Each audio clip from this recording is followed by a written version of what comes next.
Hello there, and a very warm welcome.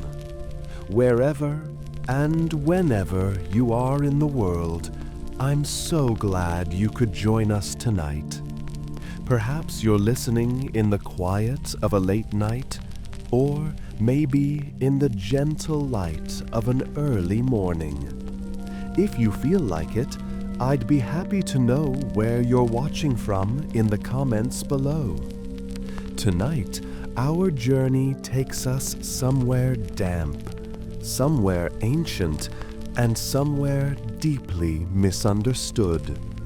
We're going to pull back the veil of mist and spend a day in the life of a swamp witch. So take a slow, deep breath, and let's begin. Her day does not begin with the jarring clang of a bell or the demanding crow of a rooster. There is no urgency here, no schedule to keep beyond the one set by the sky and the water.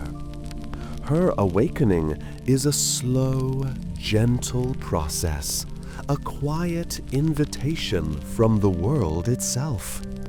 It begins not as a sight, but as a subtle change in the quality of the darkness.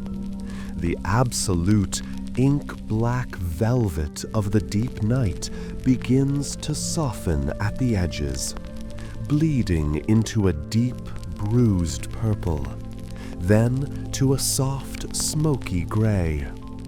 It is the first hint that the world is turning, that somewhere far beyond the tangled canopy of cypress and willow, a sun exists.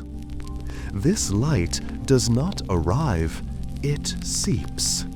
It filters down through a thick, heavy blanket of morning mist, losing all of its harshness and fire along the way. What reaches the surface of the swamp is a diffused, ethereal glow, a light that seems to have been strained through muslin and magic. It paints the surface of the still black water with a shimmering, silvery sheen, transforming it from a dark void into a liquid mirror, reflecting a sky that is not yet blue, but a soft, luminous pearl. Inside her hut, this change is barely perceptible. A thin, pale finger of this new light finds a small crack in the woven reed wall and projects a single hazy beam across the dark, cozy space. It is a gentle summons, a quiet tap on the shoulder, and the witch, who sleeps as deeply and as peacefully as the mud at the bottom of the swamp, begins to stir. Her eyelids flutter, not yet ready to open, but acknowledging the day's polite request. She is not jolted awake, she is coaxed back into the world, rising from the depths of sleep like a lily pad unfolding on the water's surface. As her consciousness returns, she becomes aware of the sounds. The sounds are the true language of the swamp, and she is a fluent native speaker. The first note she hears is a single tentative chirp. It is a marsh wren perched on a branch just outside her window, testing the air. It is not a full-throated song, but a question. Is it time? Is it safe? The single clear note hangs in the cool, damp air for a moment, a perfect, crystalline sound, before being answered by a few of its brethren. The day's first conversation has begun. And then, from somewhere further off, comes the second sound. It is a deep, resonant and profoundly self-important Garump. This is the bullfrog, the grumpy old patriarch of this particular patch of water. His call is not a question, it is a declaration. It is the bass section of the swamp's orchestra tuning up, a sound so deep it seems to vibrate up through the stilts of her hut and into the floorboards. He is awake, and he wishes for everyone to be aware of this fact. It's a sound that has echoed through this swamp for 1,000 years, a familiar, grumbling constant in a world of slow, constant change. Beneath these two distinct voices is the swamp's ever-present rhythm section, the gentle, hypnotic sound of water lapping against the supports of her home. Slap, shush, slap, shush. It is a soft, soothing sound, the patient heartbeat of the water itself.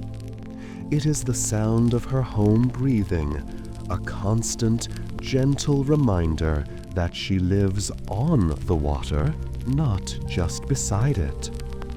Her house is not an intruder, it is a guest, and the water welcomes it with this soft, rhythmic embrace. With the sounds comes the scent. The air in the swamp is never just air. It is a thick, complex perfume, a rich and layered tapestry of smells. The dominant note is the scent of damp, dark earth and decaying leaves. It is not an unpleasant smell. It is the rich, fertile scent of life breaking down to begin anew. The smell of 1,000,000 years of growth and rot, a primordial perfume that speaks of the world's oldest and most patient magic. It is the smell of time itself.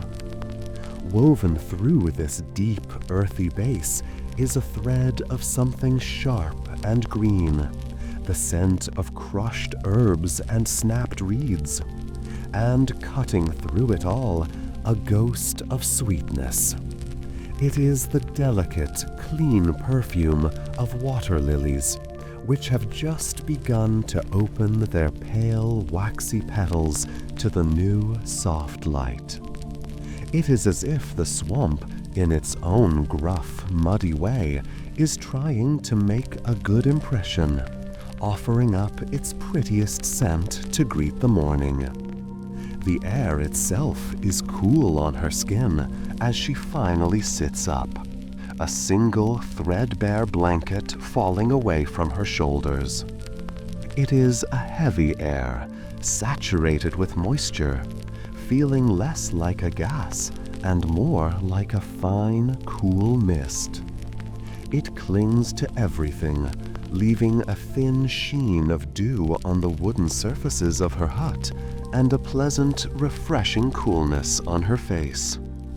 This is her morning.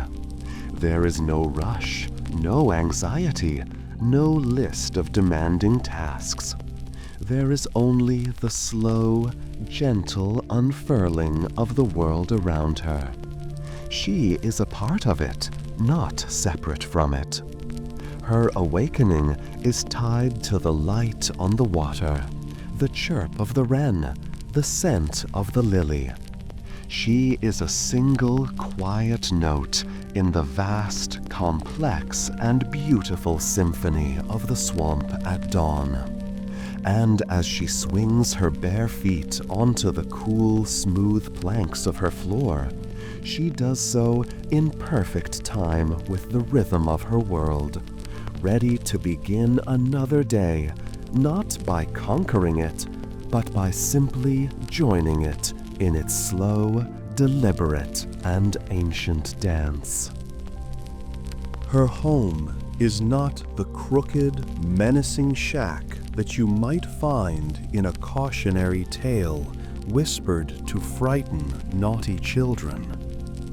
There are no leaning walls, no cackling skulls, no sinister black smoke coiling from a crumbling chimney. Such things are for stories. Her home is for living. It is a quiet testament to a partnership with her environment, a dwelling that seems not to have been built upon the swamp, but to have grown from it, a natural extension of the landscape itself. From a distance, you might not even see it at first, so perfectly does it blend with its surroundings. It rests not on the muddy bank, but out over the black, still water, perched on a cluster of sturdy, moss-covered stilts. These stilts, driven deep into the rich mud below, are the thick, gnarled trunks of ironwood trees, chosen for their legendary resistance to rot. They are slick with a velvety green coating of moss, and small, delicate ferns sprout from the cracks in their bark, making them look like the legs of some ancient, slumbering forest creature. The hut itself is a single, circular room, a shape that offers a gentle defiance to the harsh angles of the world beyond the swamp. It is a shape that speaks of wholeness, of cycles, of a nest. The walls are not made of wood or stone, but are woven like a giant, sturdy basket from thick bundles of cattail reeds.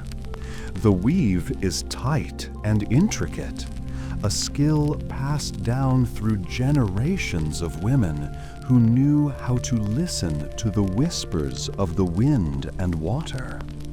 To waterproof this woven structure, the outside has been daubed with a thick layer of swamp clay and dark, rich mud, which has dried to a hard, ceramic-like shell.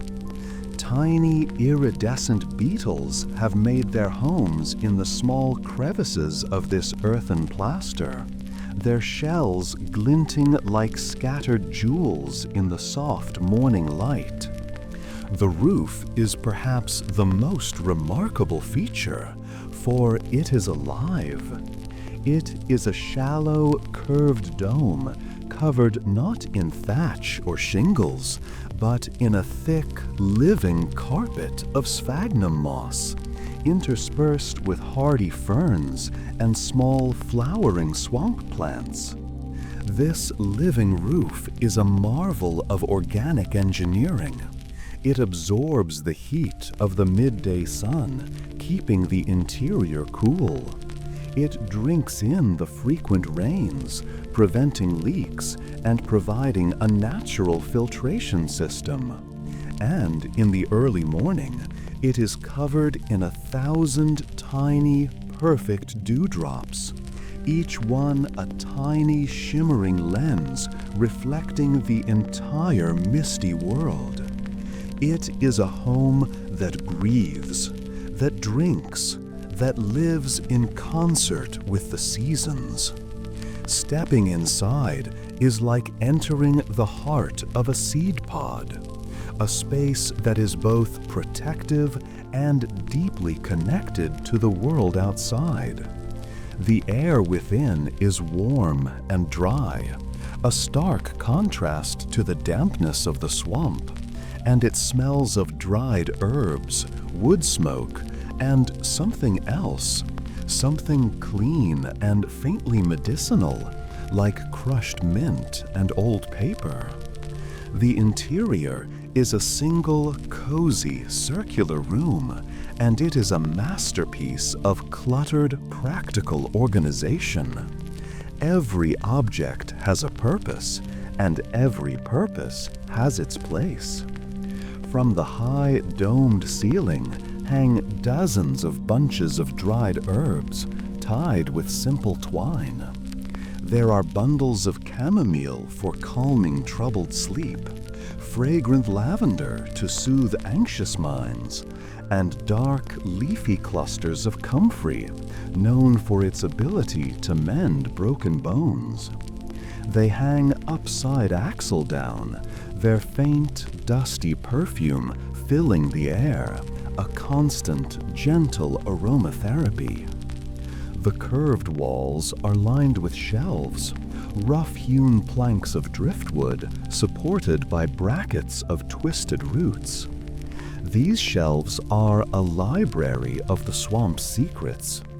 They are lined with a chaotic but orderly collection of hand-blown glass jars, each one containing a different treasure. Some jars hold murky, viscous liquids of indeterminate color. Others are filled with brightly colored powders, the vibrant yellow of ground pollen, the deep red of powdered iron-rich clay, the brilliant green of dried and crushed algae. There are jars containing preserved insects, iridescent dragonfly wings, the delicate legs of water striders, the powdered carapaces of click beetles.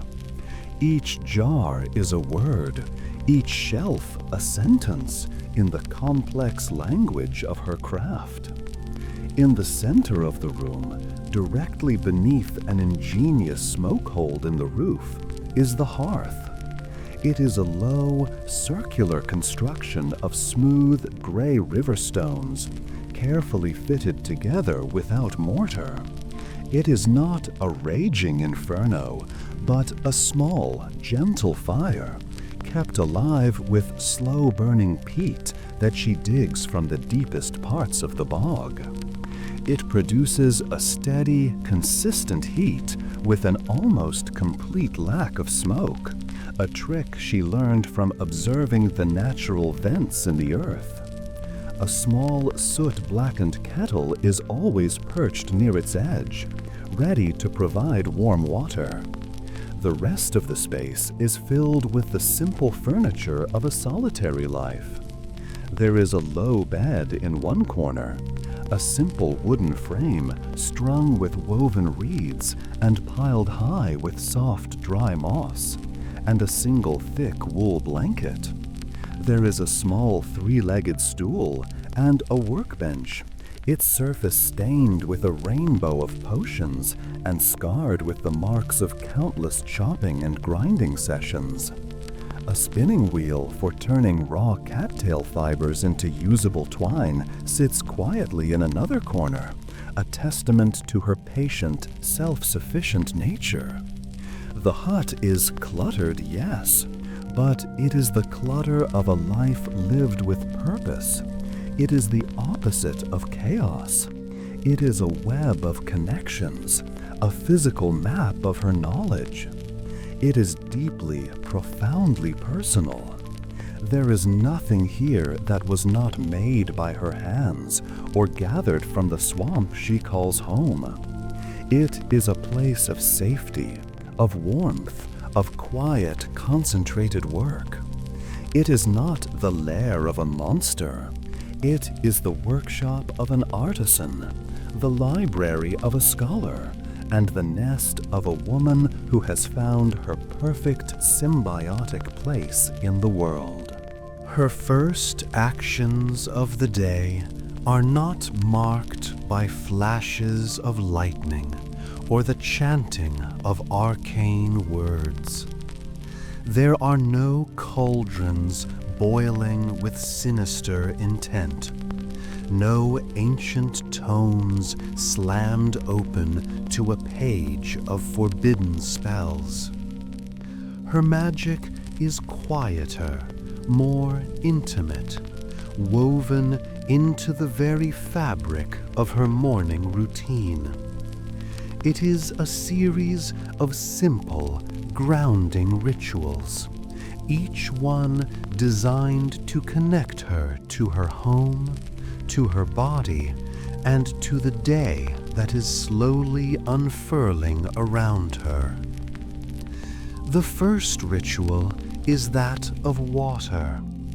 She rises from her moss-filled bed and, moving with a slow, deliberate grace, she takes a small, unadorned clay mug from a shelf.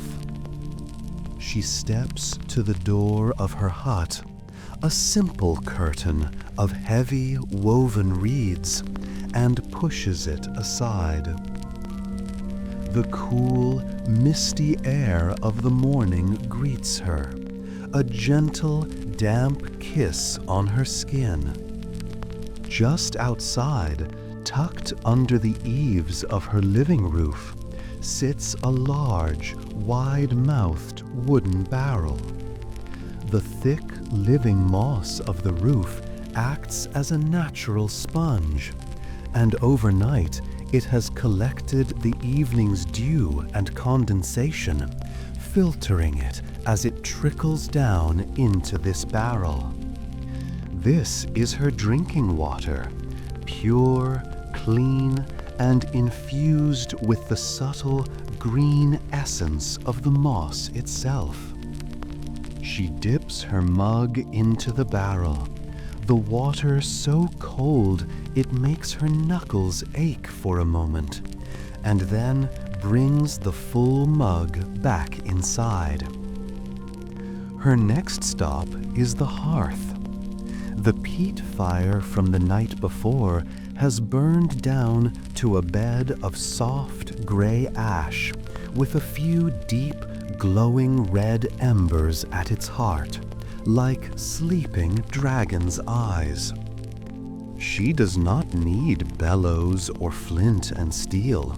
She simply adds a few fresh, dry bricks of peat to the embers, and with a soft, gentle breath, coaxes the small flame back to life.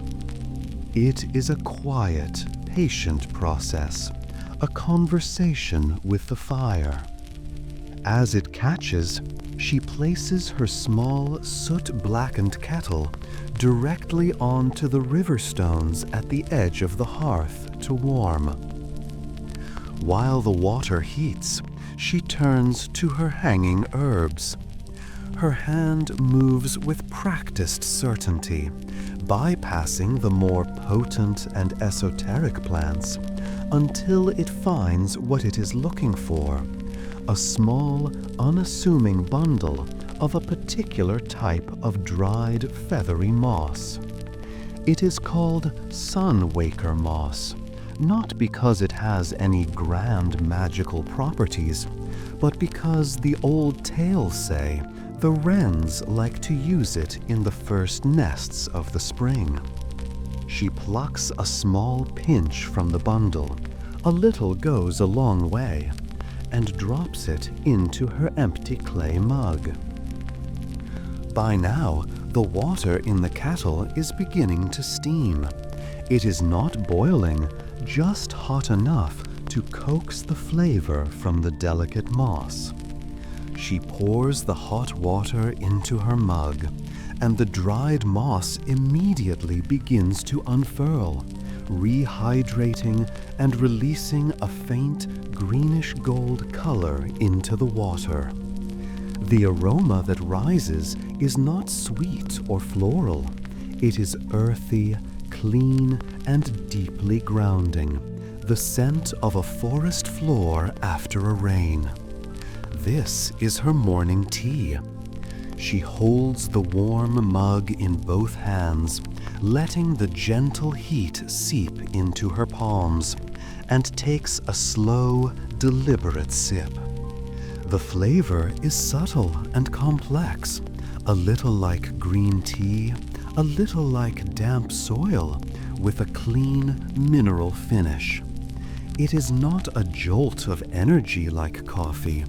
It is a gentle, revitalizing tonic, a way of drinking in the essence of the swamp itself, of aligning her own internal rhythms with the world outside. With her warm mug of moss tea in hand, she performs her second and most important morning ritual. This is her divination, her method for understanding the day ahead. She does not gaze into a swirling crystal ball or cast runes onto a cloth. Such tools are for those who have lost their connection to the world, who need a translator for a language they no longer speak. The witch needs no translator. She steps out onto the small, rickety porch of her hut. The wooden planks cool beneath her bare feet, and she simply observes. This is her form of scrying. The entire swamp is her crystal ball, and its surface is teeming with omens for those who know how to read them. Her eyes, sharp and practiced, scan the surface of the still, black water around her hut. She watches the water striders, those impossibly delicate insects that dance on the water's surface tension. Today, they are clustered together in tight, nervous-looking groups. This tells her that a larger predator, a hungry fish or a diving kingfisher, is active nearby. It is a day for caution. She then turns her attention to the mist. It is still thick, but she can see the faint, almost imperceptible currents within it. It is drifting slowly but steadily from the south. A southerly mist in this season often brings with it a warm, heavy rain by late afternoon. She makes a mental note to bring in the herbs she has left drying outside. She lifts her gaze to a tall, dead cypress tree on a small island nearby. A great blue heron has its nest there. This morning, the heron is standing perfectly still on a single leg, its head tucked beneath its wing, seemingly sleeping. But the witch knows better. The heron is not sleeping, it is waiting. Its stillness speaks of a deep patience, a trust that the swamp will provide. The heron's posture is an omen of tranquility. Despite the active predator below, the greater rhythm of the day promises to be peaceful. She watches, she listens, she smells. She reads the patterns of the ripples on the water, the direction of the pollen drifting from the pine trees at the swamp's edge, the pitch and tempo of the frog's morning chorus. Each is a word, a sentence, a paragraph in the day's unfolding story. This is the source of her power. It is not a power that commands or dominates. It is a power that comes from deep, intuitive listening, from a lifetime of patient observation. She does not seek to control the future. She seeks only to understand her place within its flow. Having finished her tea and her reading of the morning signs, she feels centered, grounded, and prepared. The day will be calm, but it requires caution. A storm will come, but not until later. She knows what she needs to know. She takes her empty mug back inside, ready to face the day, not as its master, but as its willing and well-informed participant. The swamp is not just the witch's home, her laboratory, or her place of worship. It is also her larder. Her survival is a testament to a profound and intricate knowledge of her environment, an understanding that the wild, untamed world around her is, in fact, a vast, sprawling, and surprisingly generous grocery store, provided you know which aisles to walk and which items are safe to put in your basket. An inspection of her pantry reveals a diet born not of agriculture, but of expert foraging and patient preservation. On her sturdy driftwood shelves, nestled between the jars of magical components, are the jars of sustenance. They tell a story of the swamp's seasons, a library of flavors captured and saved for a leaner day. There are tall, slender jars packed with pale, ivory-colored rounds. These are pickled cattail hearts. In the spring, she wades into the shallows to harvest the young cattail shoots, peeling away the tough outer layers to reveal the tender, crisp core, which she then preserves in a sharp, tangy brine of her own making. They are her equivalent of a crunchy pickle, a burst of bright, acidic flavor in a world of earthy tastes. Next to them are shorter, fatter jars filled with a variety of dried mushrooms. There are the delicate, frilly caps of oyster mushrooms, which she finds growing in great clusters on fallen logs. There are the dark, meaty slices of bog boletes, and the strange coral-like fingers of the cone-tooth fungus. Each has been carefully sliced and dehydrated over the slow, steady heat of her hearth, their flavors concentrated, ready to be reawakened in a soup or a stew. And then there are the staples. Large clay pots sealed with beeswax contain her stores of flour and grain, not from wheat or corn, but from sources only she would recognize. One pot is filled with a fine yellow powder, cattail pollen, which she painstakingly collects during a few precious weeks in the summer. It has a nutty, slightly sweet flavor and is rich in protein. Another pot holds the cornerstone of her diet, powdered bog beans. These are not true beans, but the small, hard, nutrient-packed seeds of the water lotus. She gathers the large seed pods in the late autumn, dries them for weeks, and then grinds them into a fine, versatile flour using her heavy stone mortar and pestle. With these ingredients, she prepares her breakfast. It is a simple, humble, yet deeply nourishing meal. She takes a small scoop of the powdered bog bean flour and mixes it with a little warm water from her kettle, stirring it until it forms a thick, smooth, beige-colored paste. It is the swamp's version of oatmeal or porridge.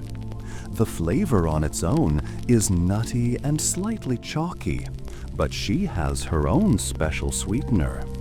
From a small, tightly corked bottle, she dispenses a single thick, amber-colored drop. This is birch syrup, which she tapped herself from the trees at the swamp's edge during the late winter thaw. It is not as cloyingly sweet as maple syrup. Its flavor is more complex, with notes of caramel, spice, and a hint of wintergreen. She stirs the single drop into her paste, transforming its simple flavor into something rich and satisfying. Her meal is not yet complete. For freshness and a touch of tartness, she turns to a small, loosely woven reed basket sitting on her workbench. Inside is a small handful of wild berries she gathered the previous evening. They are a deep, glossy purple, almost black, and are known colloquially as adderberries, not because they are poisonous, but because the snakes of the swamp seem to enjoy sunning themselves on the low-lying bushes where they grow. The witch knows how to move with a quiet respect that does not disturb the snakes, and so she is able to gather their fruit. The berries are intensely tart, with a flavor that wakes up the mouth and cuts through the richness of the bog bean paste. She eats her breakfast slowly, sitting on her three-legged stool by the open door, watching the last of the morning mist burn off the water. She eats with a quiet mindfulness, appreciating each flavor, each texture. She is tasting her own hard work, her own knowledge. The nutty paste is the result of her autumn harvest, the sweet syrup her labor from the winter, the tart berries her foraging from the previous evening. Her meal is a calendar of her year, a symphony of her self-sufficiency.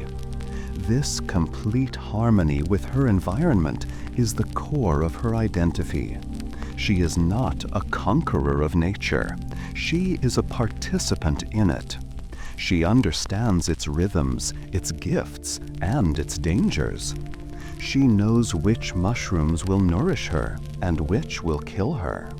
She knows which roots can be ground into a poultice and which can be brewed into a tea. She knows that the swamp provides everything she needs to survive, and in return, she takes only what she requires, ensuring that the larder will always be full, not just for her, but for all the other creatures who share her home. Her life is a closed loop, a perfect, sustainable cycle of gathering and consumption, of living and letting live. And as she scrapes the last of the sweet, nutty paste from her clay bowl with her finger, she feels a deep sense of contentment. It is the contentment of a creature that has found its perfect niche, a being that is not just living in the world, but is truly and completely a part of it. With her simple breakfast finished and the day's omens understood, the witch begins her first real work of the day, tending her garden. But her garden is not a space she has carved out of the wilderness.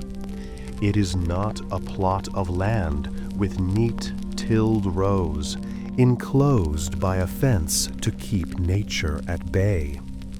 To fence off a piece of the swamp would be, to her, a profound misunderstanding of what a garden is. Her garden is the swamp, or rather a series of carefully chosen semi-wild patches scattered throughout the waterways and islands around her hut. She does not see herself as a master of these plants, but as their caretaker, their partner, their gentle-handed curator. Her first task takes her to the water's edge. She hitches up the hem of her simple woolen skirt and wades into the cool, murky shallows, the silty mud squishing softly between her toes. She moves with a slow, practiced calm that creates almost no ripples. Her destination is a cluster of partially submerged fallen logs that are covered in her most prized crop, luminous moss. In the daylight, it looks like any other patch of ordinary slimy green moss, but at night it gives off a soft, steady blue-green light, a cold and magical fire. She uses this moss to light her hut, to mark safe pathways through the swamp at night, and in certain poultices where a cool energy is required. Today, she is not harvesting, but cultivating. She gently clears away bits of drifting debris, stray leaves, twigs, and pieces of pond scum that might block the moss's access to the diffuse sunlight it needs to thrive. She then uses her fingers to thin out the patch, carefully removing small clumps and transplanting them to a bare spot on a neighboring log, encouraging the colony to spread. It is a slow, quiet, almost reverent task, the work of a tender more than a farmer. Her next stop requires her to use her skiff, the shallow, flat-bottomed boat that is her primary mode of transportation. She pulls her way through a narrow, reed-choked channel to a small hidden cove where a tiny, spring-fed stream trickles into the swamp. The water here is clearer and colder, and it is the perfect environment for her bed of rare, wild watercress. The plant's small, round, green leaves are packed with a peppery, spicy flavor, a welcome addition to her diet. But it is also a powerful purifying agent, useful for cleansing wounds and clearing toxins from the body. Her work here is weeding, but she is not simply ripping out unwanted plants. She understands that every plant has a purpose, even the ones she considers weeds. She carefully removes the strands of duckweed and water hyacinth that threaten to choke out the more delicate watercress, but she does not discard them. She places them into a basket in her skiff. The duckweed will be fed to the small population of turtles she looks after, and the water hyacinth will be dried and used as tinder for her fire. In her garden, there is no such thing as waste. There is only relocation and transformation. Finally, she pulls her skiff to a deeper, shadier part of the swamp, where the ancient cypress trees stand like silent, moss-draped giants. Here, she checks on a patch of a very special plant known as dreamroot. The plant itself is unassuming, with broad, waxy leaves that float on the water's surface. But its true power lies beneath, in its long, thick, tuberous roots that burrow deep into the mud. These roots, when properly prepared, produce a powerful numbing agent, a milky sap that can soothe the most agonizing pain, from a broken bone to a broken heart. She does not need to harvest any today. She is simply checking on the health of the plants. She reaches over the side of her boat and gently dips her hand into the cool black water, her fingers trailing along the submerged stems. She can feel their texture, their vitality. She notices a few yellowing leaves, a sign that the plants might need more of the iron-rich mud from the other side of the swamp. She makes a mental note to bring some over later in the week. This is the essence of her relationship with her garden. It is a symbiotic partnership. She does not impose her will on the swamp, bending it to her needs. Instead, she observes, she listens, and she gently encourages. She sees a place where a useful plant is already growing, and she helps it to thrive. She understands that the health of her watercress is dependent on the clarity of the spring, and the health of her luminous moss is dependent on the decay of the logs it grows on. She sees herself not as an owner, but as a part of this interconnected web of life. Her magic is the deep ecological wisdom that allows her to nurture this relationship. She is a bee moving from one plant to another, cross-pollinating, tidying, and taking just a small taste of nectar in return. Her work is a slow, quiet dance of give and take, a conversation with the living world around her. And as she pulls her skiff back towards her hut, the sun now higher in the sky, she feels a sense of deep satisfaction. Her garden is healthy, it is in balance, and because her garden is healthy, so is she. with her sunken garden tended to, and her basket containing the day's useful weeds, the witch poles her skiff back to the stilts of her hut. The sun is a little higher now, its light growing stronger, burning away the last vestiges of the morning mist. The swamp is fully awake, buzzing with the quiet industry of insects and the calls of distant birds. Now her outdoor work is done, and her indoor work begins. This is where the alchemy happens. This is where she performs her magic. The word witch is a clumsy one, a label applied by outsiders who see only the results and not the process. They see a poultice that mends a broken bone in half the time, and they call it a spell. They taste a tincture that quiets a raging fever, and they call it an unnatural enchantment. But to her, it is simply work. It is the careful and patient application of knowledge, a science so ancient and intuitive that it has been mistaken for something supernatural. Her magic is the magic of knowing which leaf holds the cure for a cough, which root soothes a burning pain, and which mud can draw the venom from a wound. Today, she is going to prepare a poultice.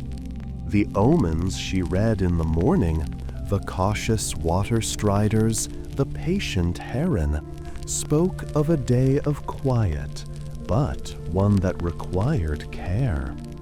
She has a feeling, a deep, quiet certainty in her gut that someone from the village will ring the visitor's bell before nightfall.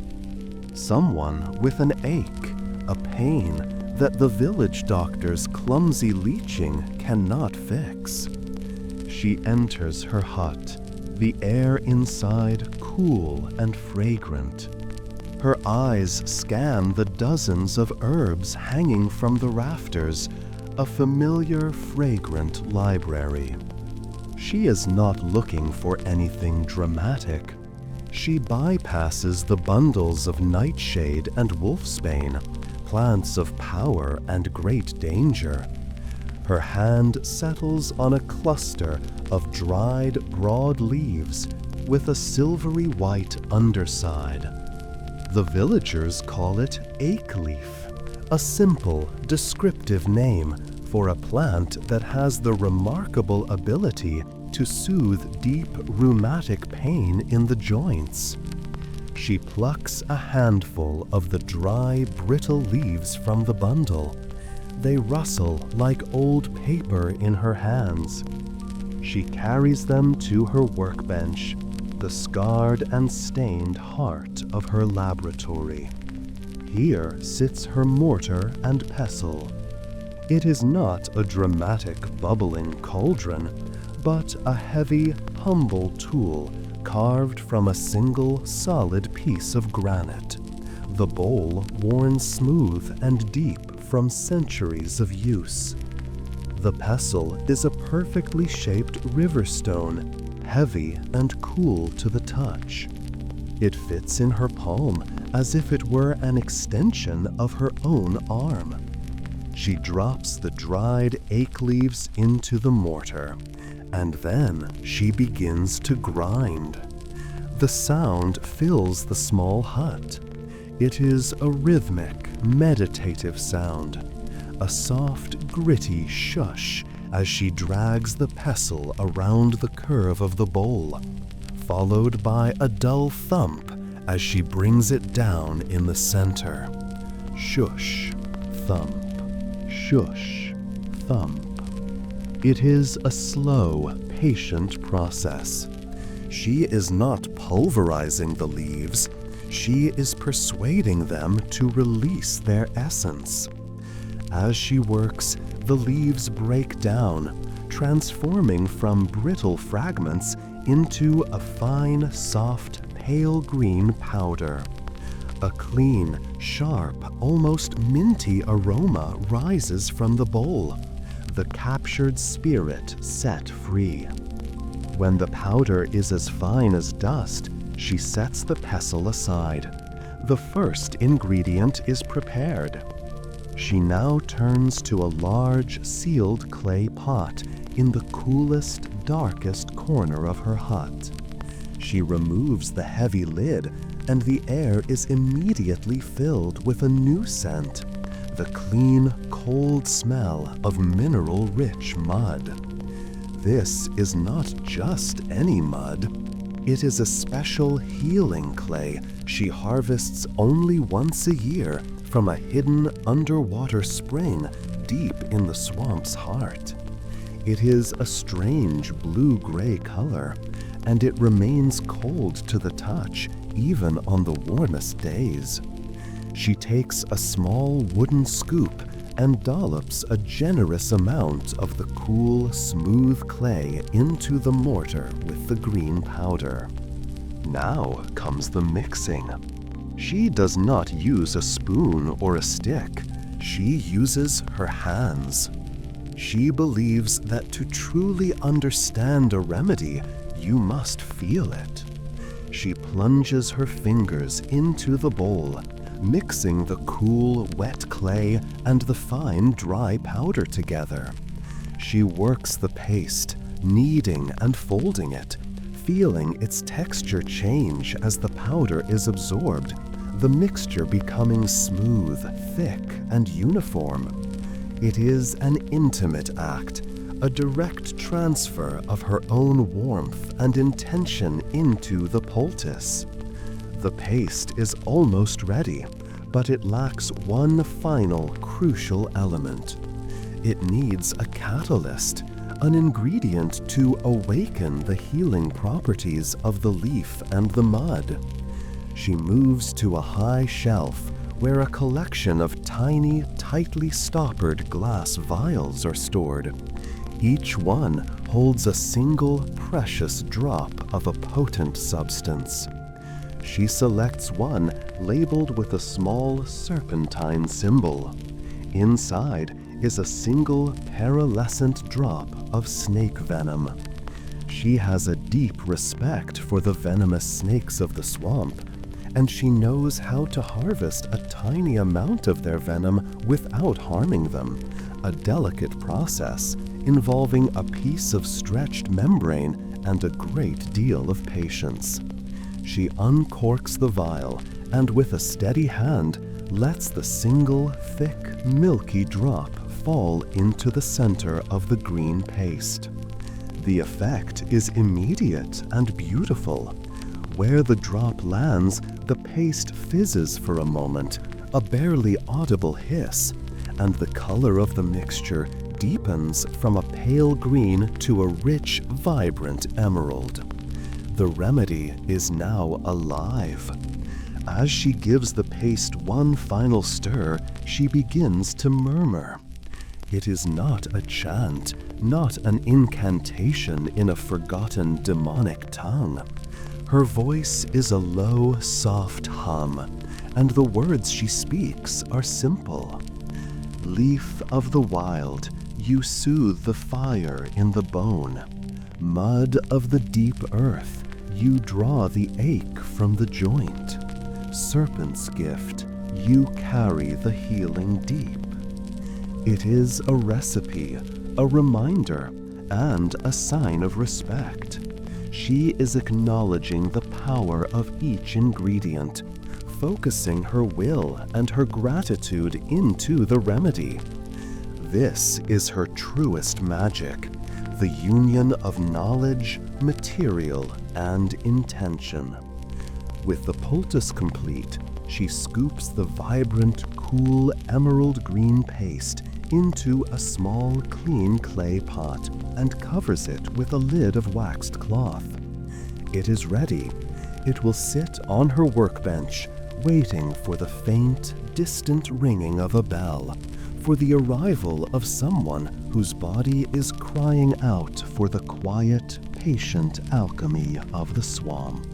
The power of a witch, the stories say, resides in her tools. A gnarled staff cut from a lightning-struck tree, a silver-bladed athame, a great black cauldron bubbling with unspeakable things. These are the instruments of a loud and fearsome magic, a magic designed to command and to conquer. But the swamp witch's power is of a different nature entirely. It is a quiet, intimate power, a power of understanding, not command.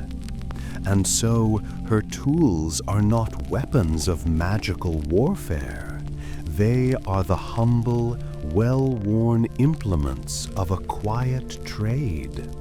They are her partners, extensions of her hands and her will, and each one tells a story. At the very heart of her workshop, sitting on the scarred wooden bench, is her mortar and pestle. This is the first and most important of her tools, the true center of her craft. It is not made of some mystical, star-fallen metal. It is carved from a single, massive piece of gray granite, heavy and cool to the touch. The bowl is deep, worn smooth and concave by what must be centuries of constant, patient use. It was not made by her. It was likely made by the witch who lived in this swamp before her, and the one before that. It is a legacy, an heirloom of knowledge passed down through generations. To touch its smooth, cool surface is to touch the hands of all the women who have sat in this very hut, grinding leaves and roots, seeking remedies in the heart of the swamp. The pestle is a separate piece, a smooth, heavy river stone that fits so perfectly in her palm it feels as though it were shaped by her own grip. When she works, the sound it makes is a kind of music, the true song of her magic. A soft, gritty shush as it grinds the dry herbs against the stone, followed by a dull, satisfying thump as she presses down. It is a slow, meditative rhythm, the sound of transformation. This tool does not create explosions or summon spirits. It simply and patiently unlocks the secrets that are already held within a leaf or a root. It is the heart of her work, steady, strong, and ancient. Her second set of tools is her library, and it is a library of glass. The shelves that line the curved walls of her hut are filled with a collection of hand-blown glass jars. They are not the perfect, uniform containers you would find in an apothecary shop. Each one is unique, a testament to her own patient, fiery craft. They are full of what others might call imperfections, a slight wobble in the base, a tiny trapped air bubble in the wall, a subtle swirl of color where the sand she used was not perfectly pure. But to her, these are not flaws. They are marks of character, proof that each vessel was born of her own breath and skill. This collection of jars is her pantry of possibilities. They hold the results of her foraging, the distilled essence of the swamp's seasons. Gazing at them is like reading a book written in a language of color and texture. A fine, bright yellow powder is the pollen she collected in the high summer. A dark, viscous, almost black liquid is a tincture made from roots harvested under a new moon. A jar of iridescent dragonfly wings preserved in oil shimmers with 1,000 different colors. Each jar is a memory, a success, a potential cure waiting for a problem. They are her knowledge made visible, a beautiful, chaotic, and deeply personal catalog of the swamp's power. But to fill these jars, she must first harvest their contents. And this requires a tool of surgical precision and profound respect. Tucked into a leather sheath on her belt is her harvesting knife. It is not a brutal iron axe for felling trees, nor a jagged blade for combat. It is a small, leaf-shaped knife, and its blade is made of black volcanic glass, obsidian. She traded a dozen of her most potent healing salves to a traveler from the northern mountains for the raw stone, and she spent a full moon cycle patiently knapping and chipping it into its current form. The edge is impossibly sharp, far sharper than any steel. When she harvests a plant, she does not hack or tear at it. She uses the cold, glassy edge of her obsidian knife to make a single, clean cut. It is an act of respect. The clean cut allows the parent plant to heal quickly, to continue its life without undue trauma. The knife is not a weapon against nature. It is a tool that allows her to participate in its cycles with minimal harm.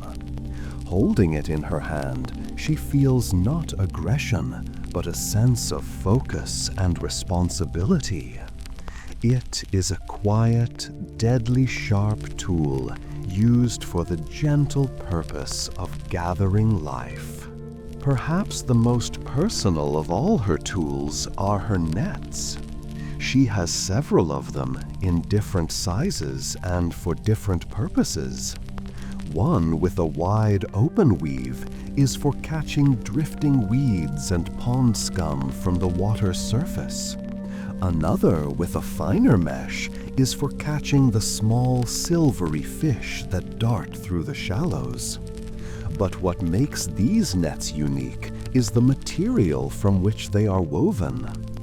They are made from a combination of two things: the tough, fibrous vines that climb the cypress trees, and her own long, dark hair. When she gathers her materials, she treats the vine as a gift, and she offers a gift in return. For every length of vine she takes, she weaves in a strand of her own hair, which she collects from her brush each morning. This is not just a practical choice. Her hair is surprisingly strong and supple. It is a deeply symbolic act. It is a way of weaving herself, literally, into the fabric of her environment. The net becomes a promise, a pact between herself and the swamp. It is a tool not just for taking, but for connecting. When she casts her net into the water, she is casting a part of herself, a physical representation of the symbiotic bond she shares with her home. These are her implements: the mortar and pestle, the glass jars, the obsidian knife, the hair-woven nets. They are not instruments of power in the way a king's scepter is. They do not command armies or summon spirits.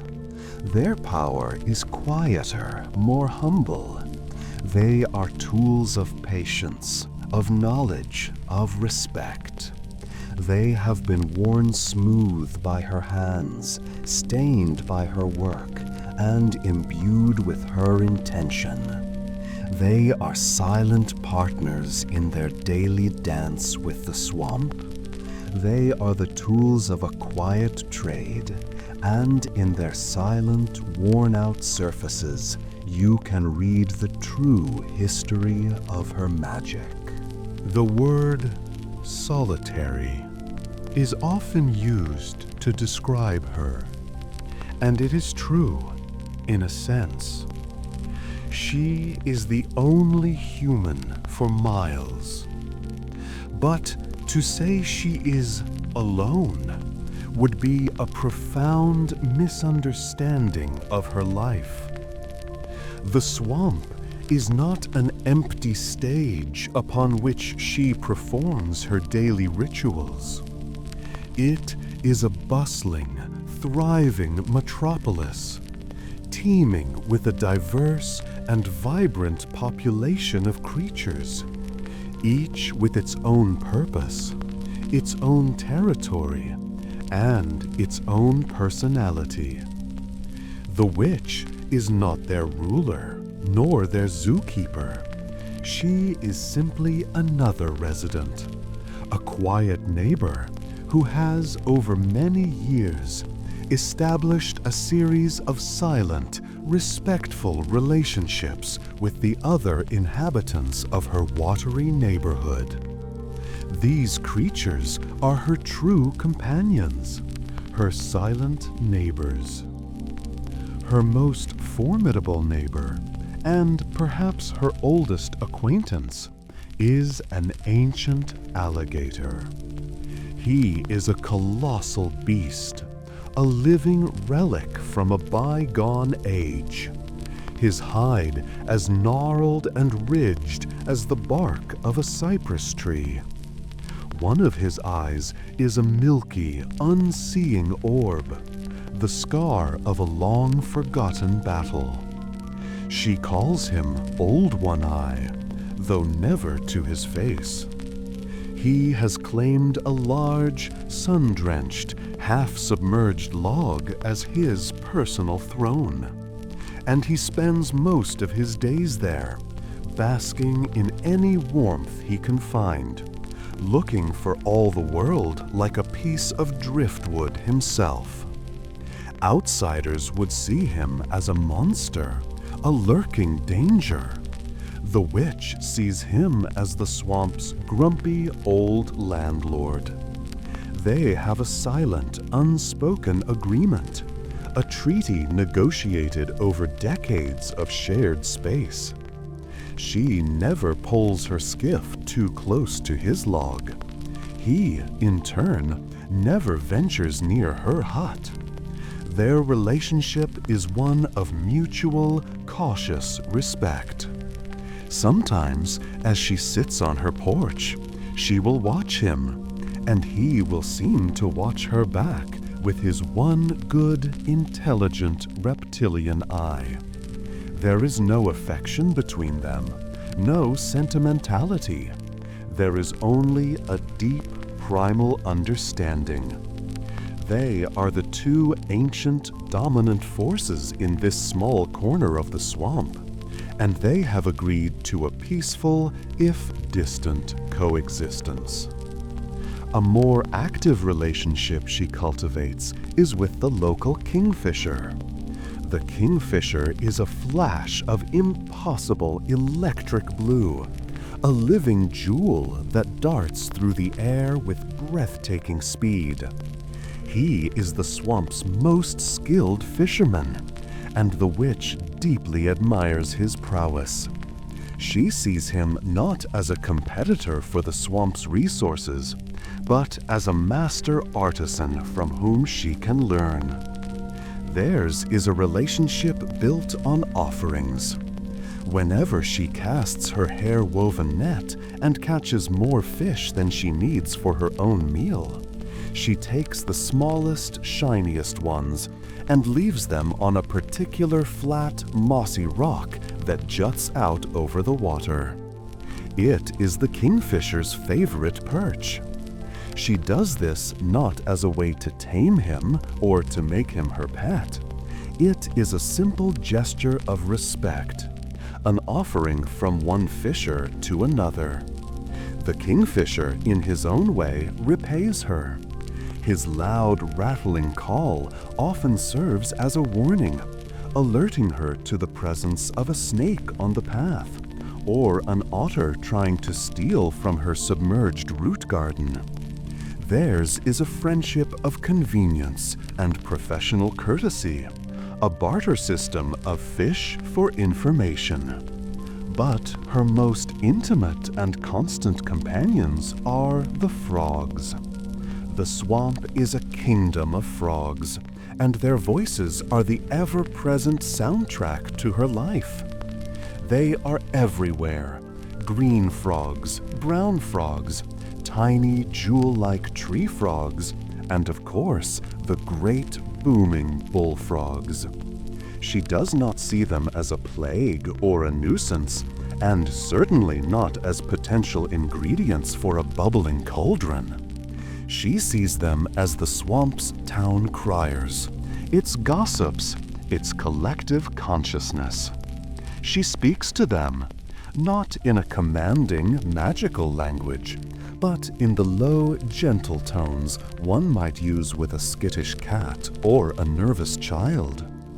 As she pulls her skiff through the waterways, she will often murmur to them. "Good morning, little ones," she might whisper to a group of green frogs sunning themselves on a lily pad.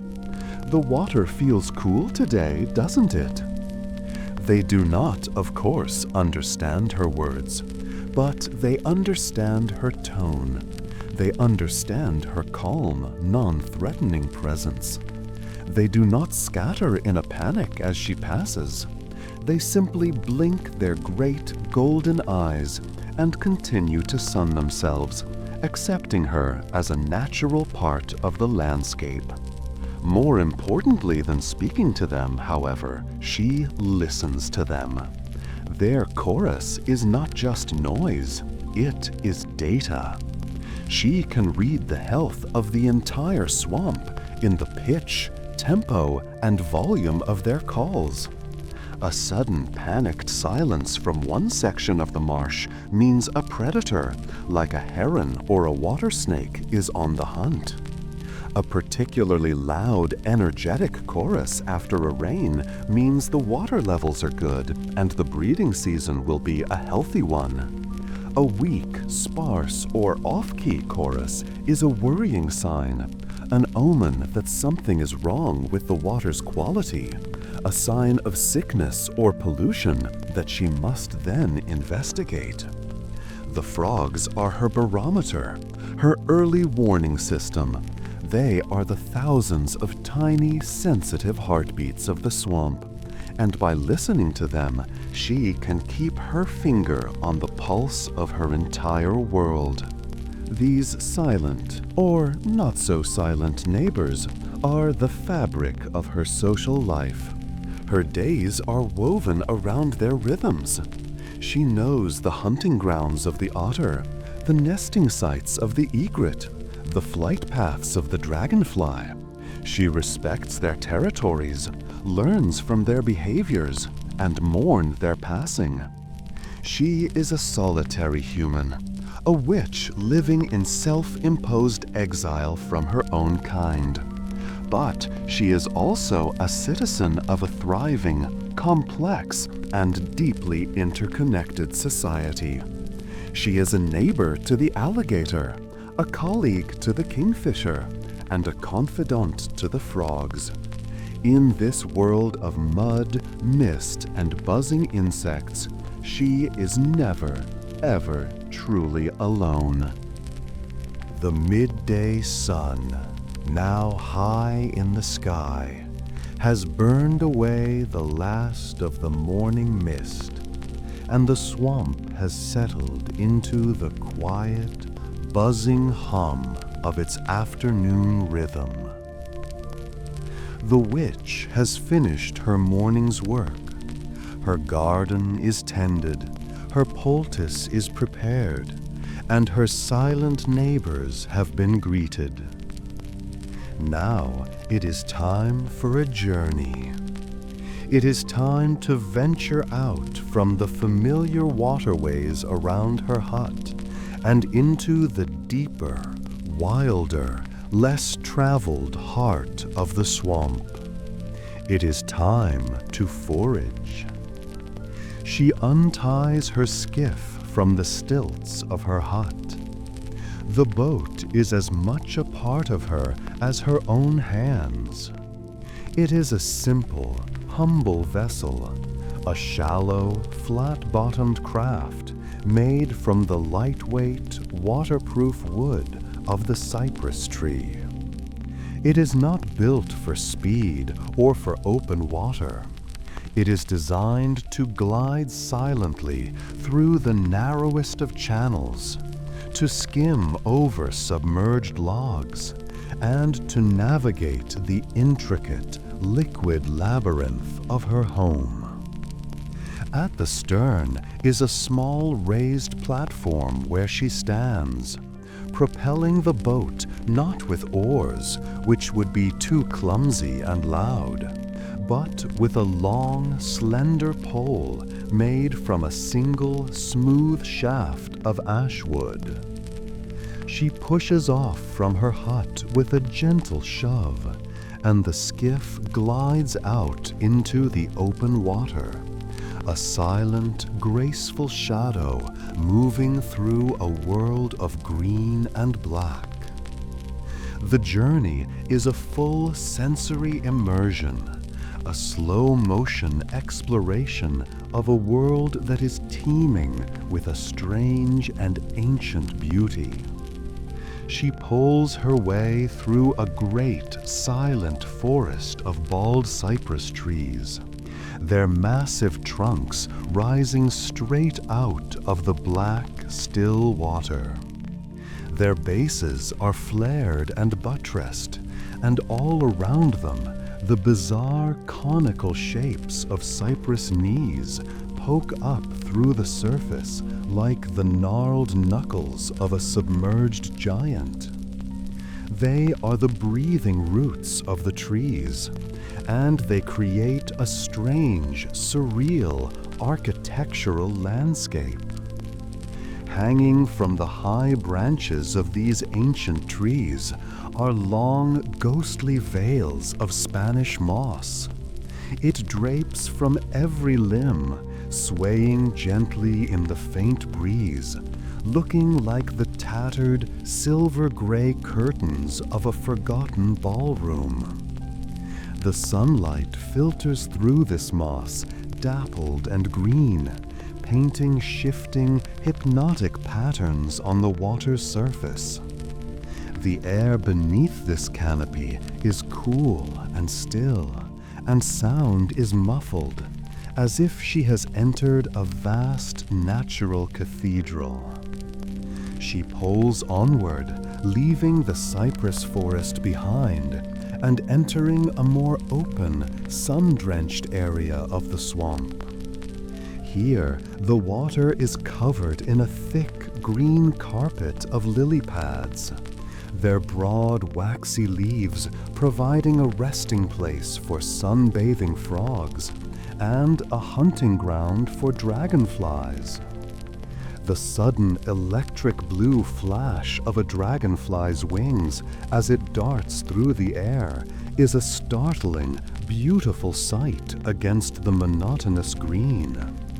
It hovers for a moment, its iridescent wings a blur of motion, before snatching a mosquito from the air and vanishing as quickly as it appeared. The witch's purpose on this journey is not just to appreciate the beauty of her home. She is here to gather, to replenish her stores. Her sharp, practiced eyes scan the banks and the water's edge, searching for the specific plants and fungi she needs. She spots a cluster of plump, edible cattails, and, guiding her skiff closer, she uses her obsidian knife to make a few clean, selective cuts, taking only the youngest, most tender shoots. Further on, she sees a fallen, decaying log covered in a beautiful shelf-like fungus with a vibrant orange and yellow striped pattern. The villagers call it chicken of the woods, and when cooked, it has a surprisingly meaty texture and flavor. She harvests a small section, leaving the rest of the colony to continue its important work of breaking down the dead wood. This journey is not without its dangers, but the witch does not think of them as threats. The dangers of the swamp are simply part of its nature, elements of the landscape that must be understood and respected, not feared and conquered.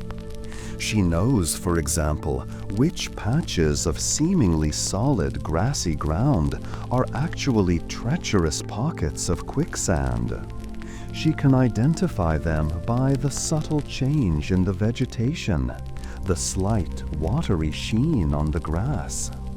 She poles her skiff around these areas with a wide berth, offering a silent nod of respect to the earth's hidden hunger. She is also keenly aware of the presence of venomous snakes.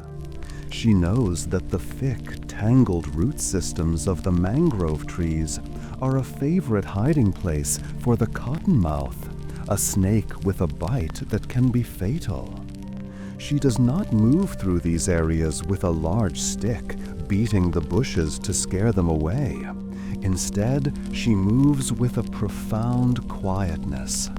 She sends her intention ahead of her, a silent message that says, "I mean you no harm. I am just passing through." Her calm, steady presence rarely provokes an aggressive response. The snakes, sensing no threat, remain coiled and hidden, and she glides past them in a state of mutual, peaceful ignorance. The greatest danger of the swamp is not a creature or a patch of bad ground. It is the swamp itself. The waterways are a maze, a labyrinth of identical-looking channels and dead-end coves. It is incredibly easy to get lost, to become disoriented and pole in circles for hours until exhaustion and dehydration set in. But the witch has a map, and it is a map she carries in her head. It is not a map of lines and symbols, but of sensory landmarks. She navigates by the specific shape of a gnarled cypress knee, by the scent of a particular patch of flowering vine, by the sound of the wind whistling through a certain cluster of reeds. Her knowledge of the swamp is so deep, so intuitive, that she is never truly lost. She is simply exploring different rooms in her own vast, watery home. As the afternoon begins to wane, her foraging basket filled with cattail shoots, wild mushrooms, and a handful of medicinal leaves, she turns her skiff around and begins the slow, steady journey back to her hut. The journey back is just as beautiful, the familiar landscape now bathed in the warm, golden light of the late afternoon. She has ventured into the heart of her world, a place of profound beauty and quiet danger, and she has returned with its gifts. Her journey was not a battle against nature, but a quiet, respectful negotiation with it. And it is in this gentle, harmonious dance that the true deep magic of the swamp witch can be found. The swamp is a world unto itself, a self-contained kingdom of mud and mist, governed by its own ancient, unspoken laws. For the witch, this world is a sanctuary, a place of quiet solitude and deep connection. But it is not a prison.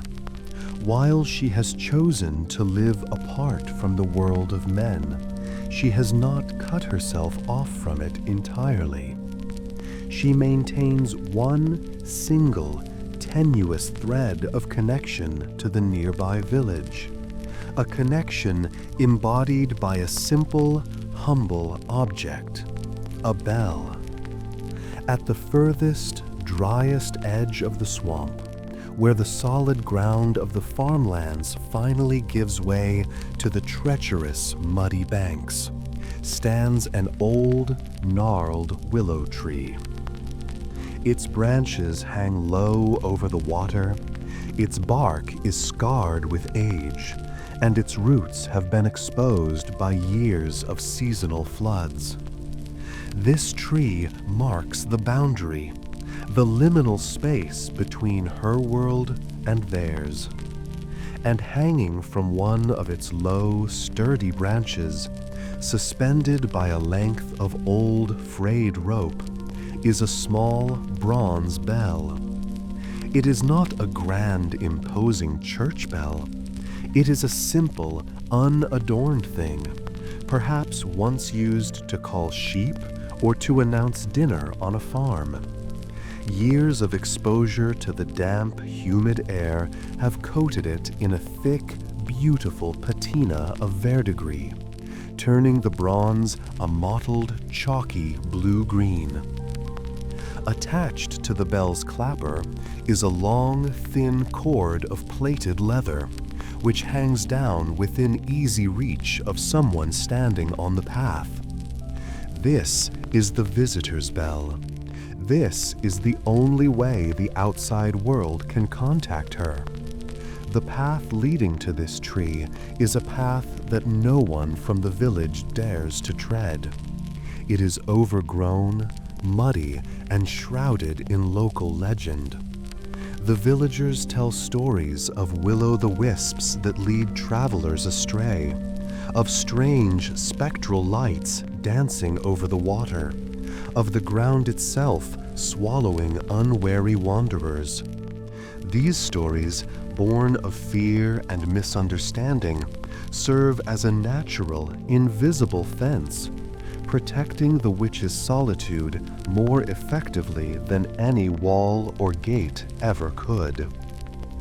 To approach the bell is an act of courage, a deliberate stepping over of a psychological threshold. Most of the time, the bell is silent.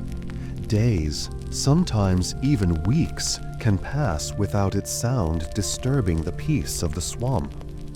The witch goes about her daily routines, tending her garden, foraging for herbs, observing her animal neighbors, in a state of perfect, uninterrupted solitude. But then, on a day like today, as she sits on her porch mending a tear in her fishing net, she hears it. It is not a loud sound. It is a faint, distant, melodic tingling, a sound that seems to travel across the surface of the water, carried on the breeze. It is a sound that does not belong to the natural symphony of the swamp. It is a sound from the other world. The sound of the bell is a break in her routine. It is a summons. It signifies that someone from the village is in a state of desperation. No one rings the bell for a trivial reason. The local doctor, with his tonics and his leeches, must have failed. The priest, with his prayers and his holy water, must have been unable to help. The village elders, with their folk remedies and their stern advice, must have been found wanting. Only when all other avenues have been exhausted, only when fear or pain has become greater than the fear of the swamp and its mysterious inhabitant, does someone make the lonely journey to the willow tree and pull the leather cord. The witch pauses her mending.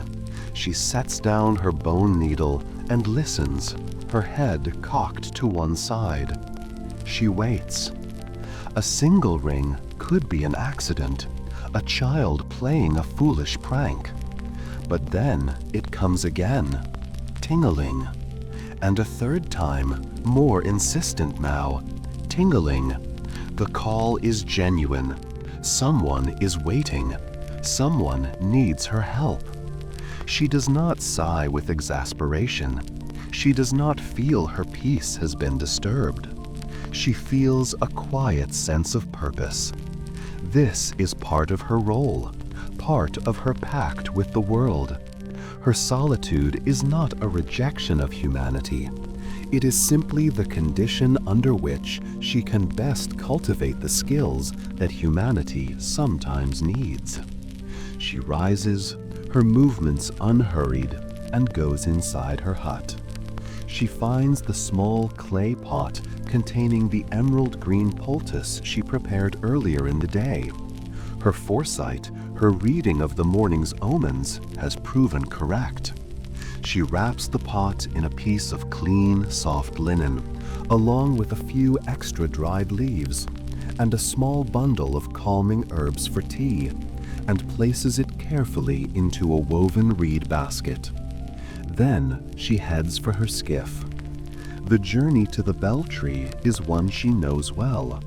She pulls her boat through the familiar waterways, her movements efficient and sure. As she gets closer to the edge of the swamp, the character of the environment begins to change. The wild, tangled beauty gives way to a more subdued, slightly melancholy landscape. The water becomes shallower, muddier. The trees are smaller, more sparse. She is approaching the boundary. She does not go all the way to the bell tree itself. To do so would be to break the unspoken rules of their arrangement. Instead, she guides her skiff to a small, secluded inlet about 100 yards away from the path, a place where she can see without being seen, hidden behind a thick screen of cattails. From here, she can observe her visitor, their need, their intention, their sincerity. It is a necessary precaution. Not all who seek a witch do so with an honest heart. She ties her skiff to a low-hanging root and waits, a silent, unseen observer, ready to engage in the delicate, dangerous dance of being needed by a world she has chosen to leave behind. The faint, metallic ringing has ceased, but its echo hangs in the air, a quiet promise of a human connection, a call for help from across the misty, watery divide. From her hidden position behind the thick screen of reeds, the witch observes her visitor. She remains perfectly still, a part of the landscape, her breath slow and even. Today, it is a man. She can tell by his broad shoulders and the rough, homespun quality of his clothes that he is a farmer. He is not old, but his face, even from this distance, is etched with the deep lines of worry and exhaustion.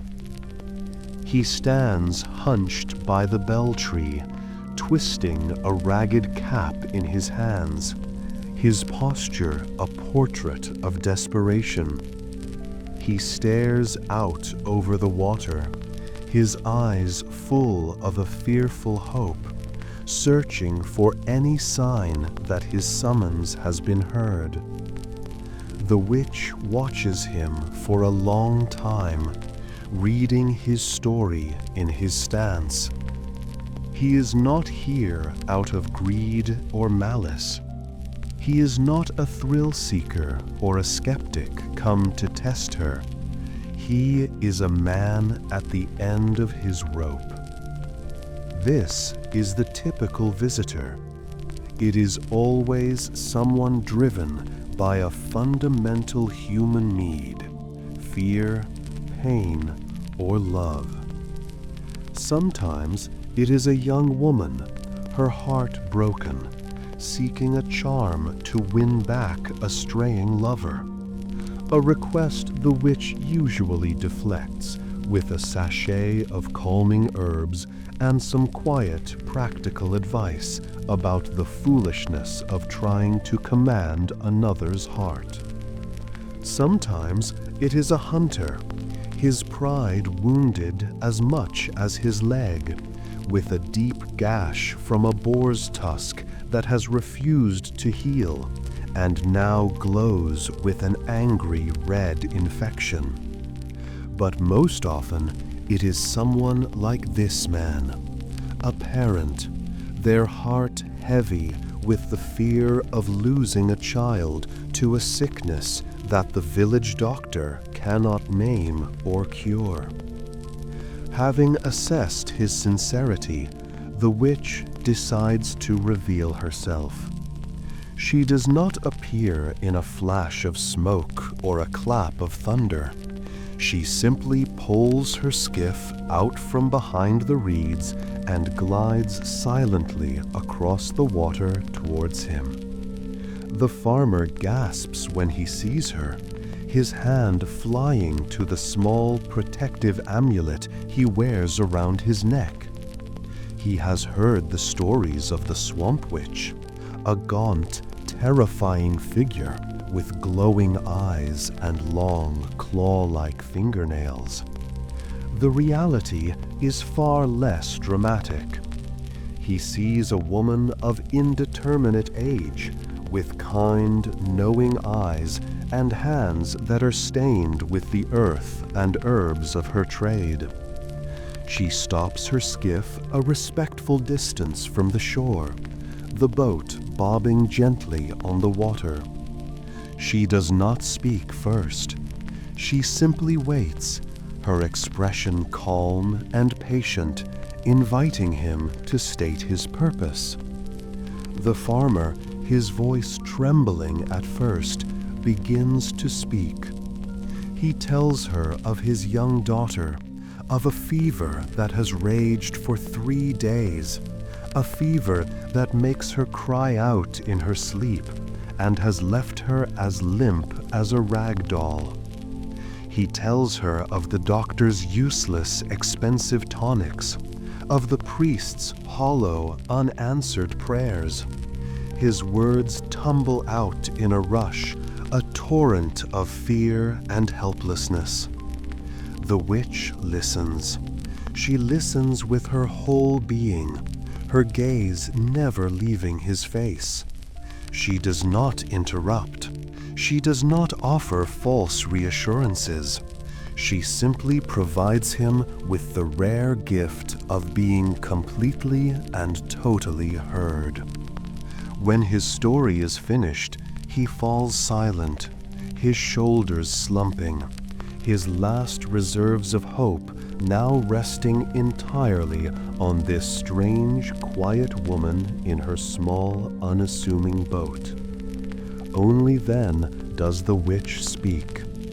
Her voice is low and soft, like the rustle of dry leaves. "The fire sickness," she says, giving the ailment a name. "It comes with the damp air of the changing seasons." She then asks him a few quiet, practical questions. What color is the child's tongue? Does the sweat smell sweet or sour? Are her dreams troubled by shadows or by light? The questions are specific, clinical, the inquiries of a skilled diagnostician.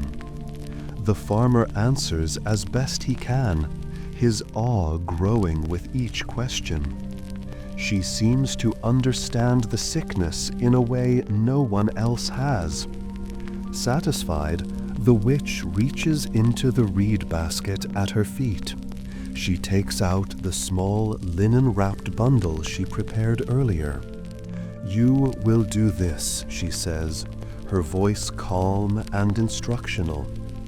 "Brew these paler leaves into a tea with clean water. Let her drink as much as she will. It will cool the fire from the inside." She holds up a small packet of herbs. "These darker leaves," she continues, "you will burn in her room.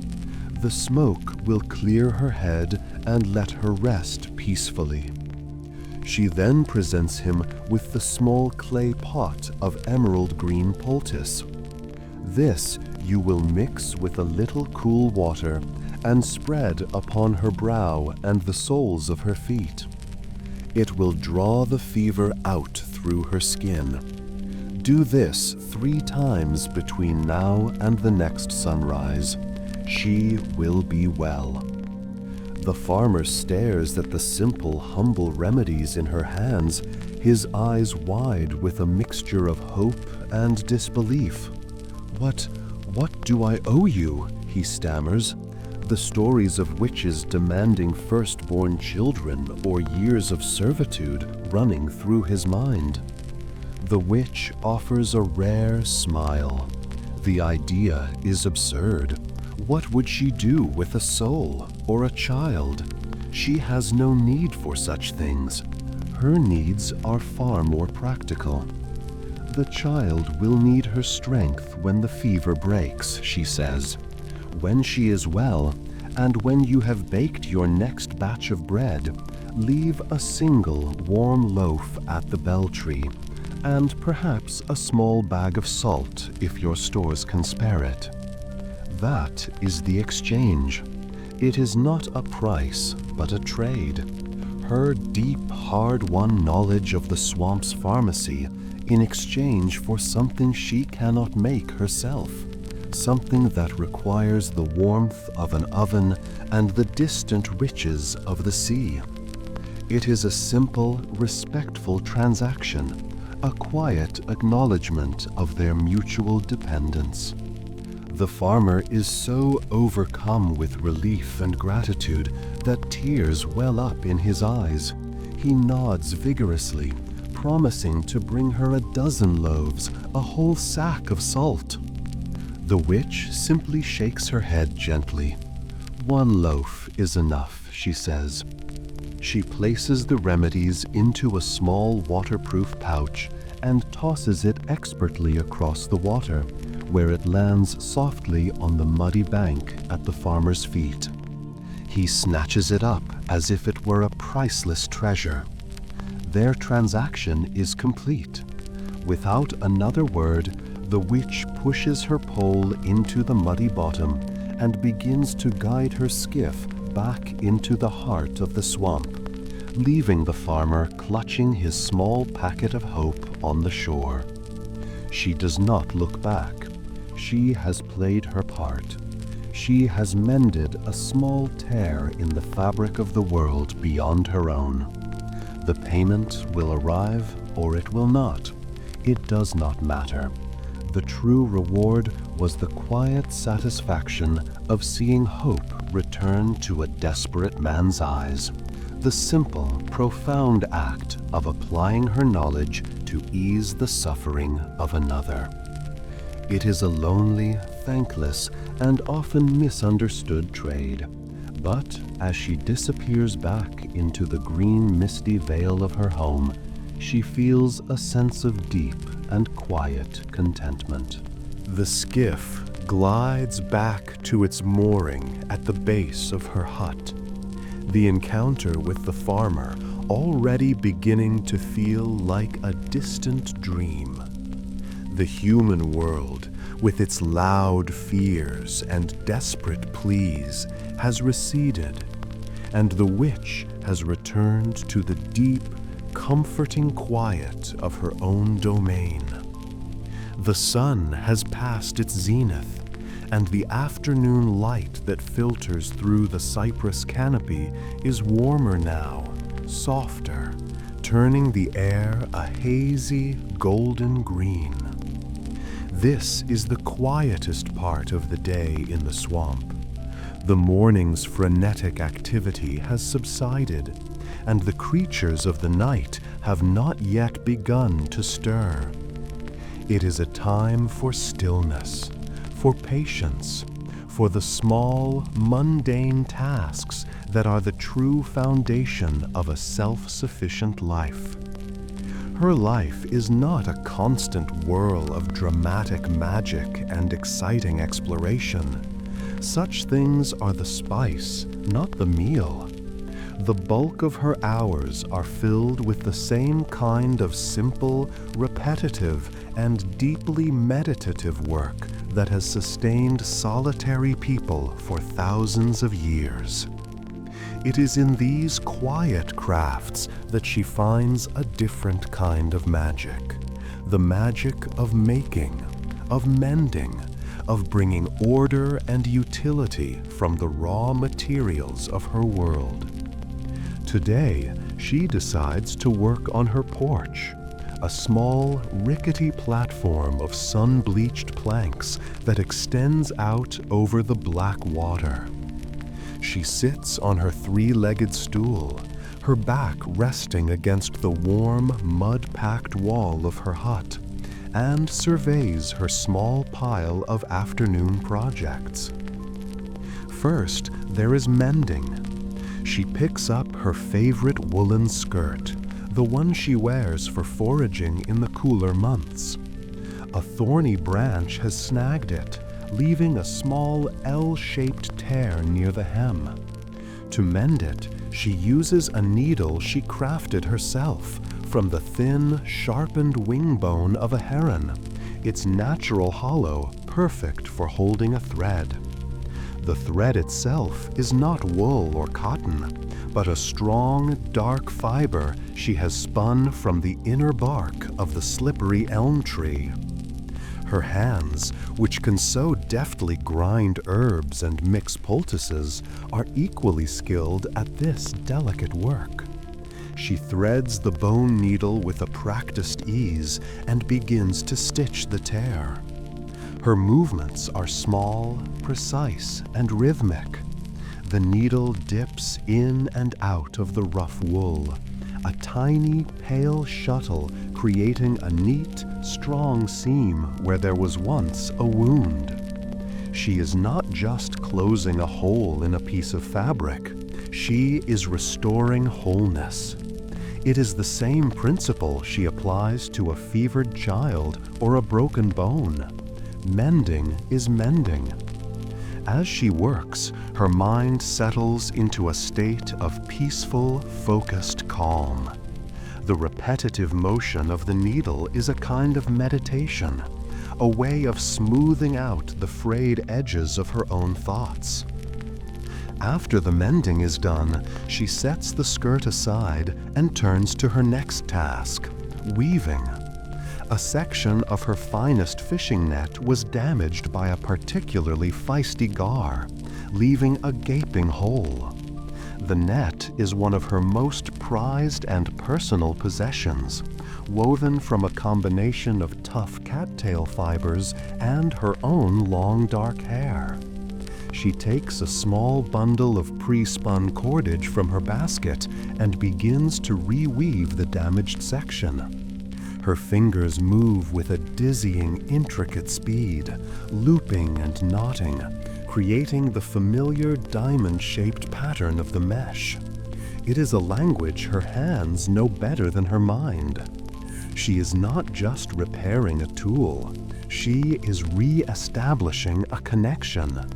The net is a pact between herself and the swamp, a tool that is part of her and part of the wild world. As she weaves the new fibers into the old, she is reaffirming that bond, mending her relationship with the water and its inhabitants. It is a slow, painstaking process. Each knot must be tied with the correct tension to ensure the net's strength and flexibility. But she is in no hurry. The sun is warm on her back. The water laps gently against the stilts below, and the quiet satisfaction of making something broken whole again is a pleasure worth savoring. Sometimes her afternoon's work has no practical purpose at all.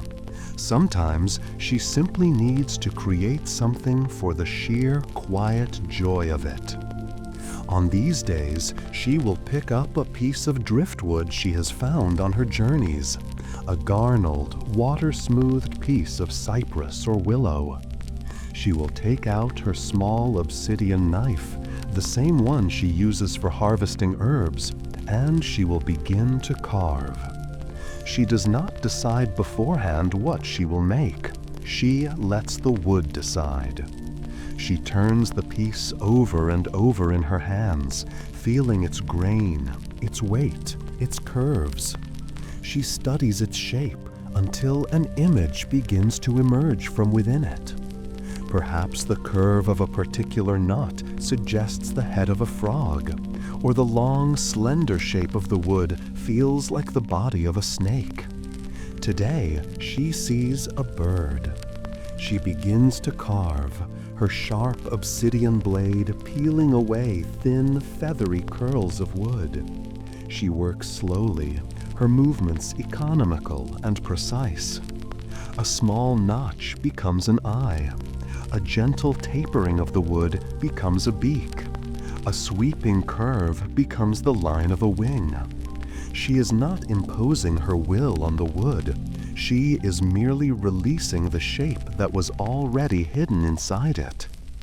The small wooden bird that emerges is not a perfect lifelike replica. It is a simple, stylized effigy, an impression of a bird, capturing its essence rather than its exact details. It has no grand purpose. It will not be sold, nor will it be used in any spell. It will simply sit on one of her shelves, a small, silent beauty in her cluttered, practical home. These quiet, mundane tasks are the anchors of her life. They ground her in the physical reality of her existence. In a life that can sometimes feel abstract, full of unseen energies and subtle omens, the simple, tangible act of pulling a thread through cloth, or tying a knot in a net, or carving a piece of wood is profoundly reassuring. It is a way of touching the world, of leaving a small, tangible mark upon it. It is in these quiet afternoons of mending and making that the witch is not a figure of legend or fear, but simply a woman, alone in her home, working with her hands, finding a deep and abiding peace in the simple, quiet dignity of her craft. The afternoon sun begins its slow descent, painting the western sky in shades of honey and gold. The heat of the day subsides, replaced by a gentle, creeping coolness.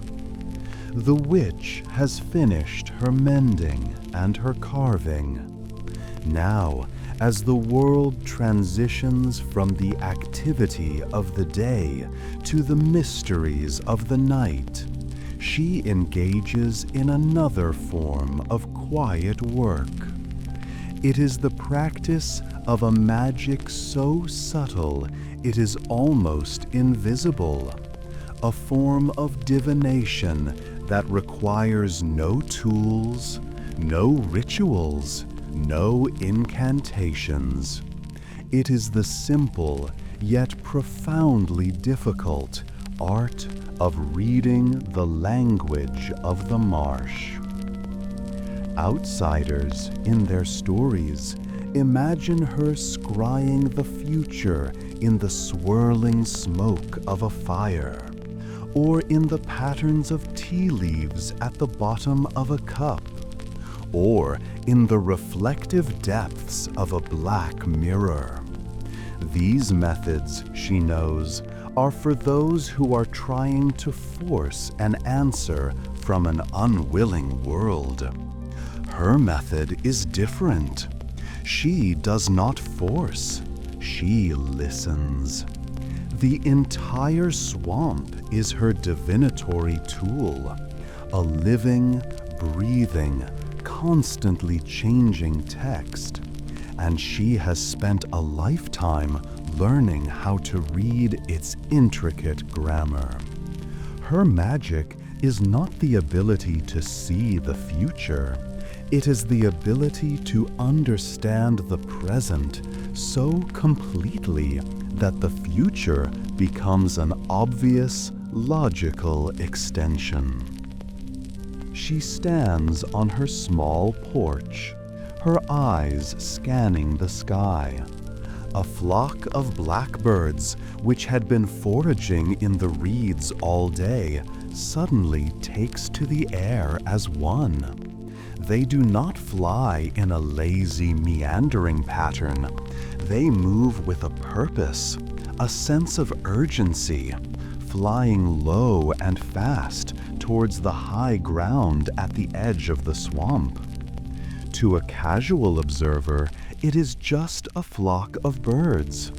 To the witch, it is a clear and unambiguous sentence. Their panicked, direct flight path is a warning. It speaks of a change in air pressure, of an approaching storm system that they can feel in their hollow bones long before she can. The birds have told her that the rain she predicted this morning will be more than a gentle shower. It will be a true tempest, and it will arrive before the moon is high. She then turns her gaze downwards to a particular decaying log at the water's edge. It is home to a colony of a specific type of shelf fungus, a beautiful tiered organism with bands of rich, earthy color. She is not interested in it as a food source. This kind is tough and bitter. She is interested in it as a calendar. She has observed this colony for years, and she knows its secrets. Today, she notes that the newest, outermost ring of growth is a deep, dark, almost chocolatey brown. This is a sign. The fungus draws its nutrients from the log, and the richness of those nutrients is determined by the coming season's climate. The dark, rich color of the new growth tells her that the fungus is storing extra resources.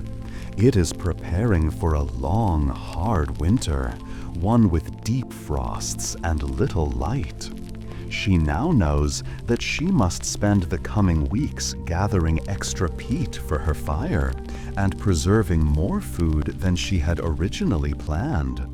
The fungus has given her a forecast more accurate than any royal astronomer's chart.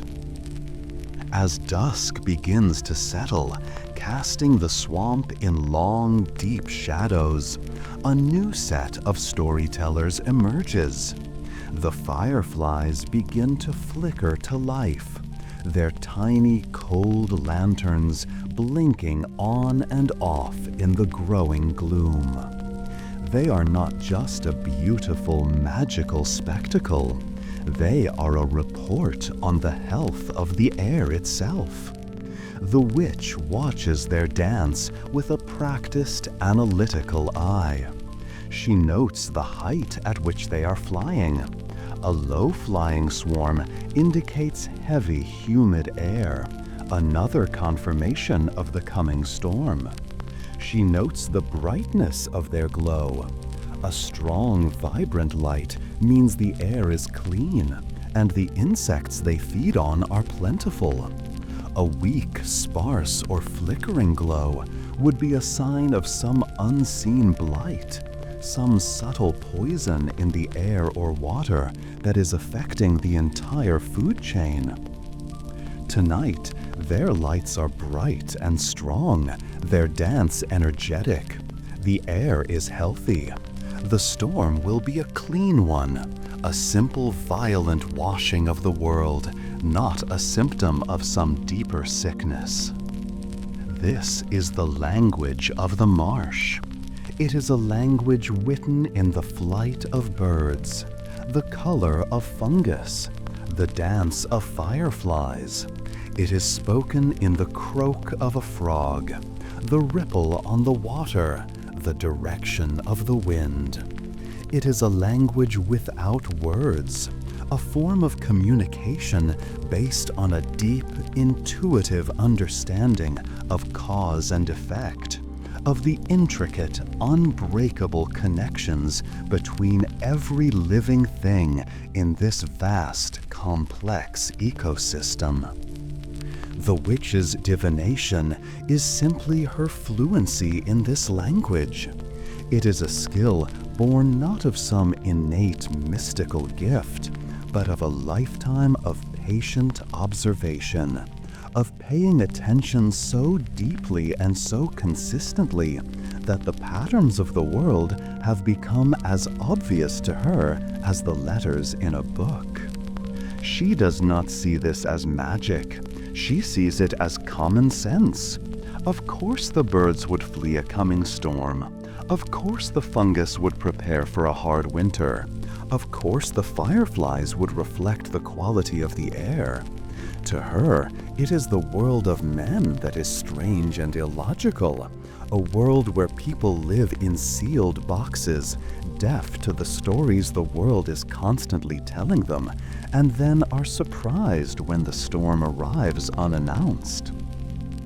As the last of the light fades, and the first fat drops of rain begin to fall, just as the birds predicted, she goes back inside her hut.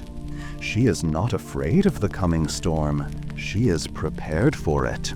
The swamp has spoken to her, and she has listened. She is safe, she is informed, and she is in harmony with the wild, beautiful, and endlessly eloquent world she calls home. The afternoon sun begins its slow descent, painting the western sky in shades of honey and gold. The heat of the day subsides, replaced by a gentle, creeping coolness. The witch has finished her mending and her carving. Now, as the world transitions from the activity of the day to the mysteries of the night, she engages in another form of quiet work. It is the practice of a magic so subtle it is almost invisible, a form of divination that requires no tools, no rituals, no incantations. It is the simple yet profoundly difficult art of reading the language of the marsh. Outsiders, in their stories, imagine her scrying the future in the swirling smoke of a fire, or in the patterns of tea leaves at the bottom of a cup, or in the reflective depths of a black mirror. These methods, she knows, are for those who are trying to force an answer from an unwilling world. Her method is different. She does not force, she listens. The entire swamp is her divinatory tool, a living, breathing, constantly changing text, and she has spent a lifetime learning how to read its intricate grammar. Her magic is not the ability to see the future. It is the ability to understand the present so completely that the future becomes an obvious, logical extension. She stands on her small porch, her eyes scanning the sky. A flock of blackbirds, which had been foraging in the reeds all day, suddenly takes to the air as one. They do not fly in a lazy, meandering pattern. They move with a purpose, a sense of urgency, flying low and fast towards the high ground at the edge of the swamp. To a casual observer, it is just a flock of birds. To the witch, it is a clear and unambiguous sentence. Their panicked, direct flight path is a warning. It speaks of a change in air pressure, of an approaching storm system that they can feel in their hollow bones long before she can. The birds have told her that the rain she predicted this morning will be more than a gentle shower. It will be a true tempest, and it will arrive before the moon is high. She then turns her gaze downwards to a particular decaying log at the water's edge. It is home to a colony of a specific type of shelf fungus, a beautiful tiered organism with bands of rich, earthy color. She is not interested in it as a food source. This kind is tough and bitter. She is interested in it as a calendar. She has observed this colony for years, and she knows its secrets. Today, she notes that the newest, outermost ring of growth is a deep, dark, almost chocolatey brown. This is a sign. The fungus draws its nutrients from the log, and the richness of those nutrients is determined by the coming season's climate. The dark, rich color of the new growth tells her that the fungus is storing extra resources. It is preparing for a long, hard winter, one with deep frosts and little light. She now knows that she must spend the coming weeks gathering extra peat for her fire and preserving more food than she had originally planned. The fungus has given her a forecast more accurate than any royal astronomer's chart. As dusk begins to settle, casting the swamp in long, deep shadows, a new set of storytellers emerges. The fireflies begin to flicker to life, their tiny, cold lanterns blinking on and off in the growing gloom. They are not just a beautiful, magical spectacle.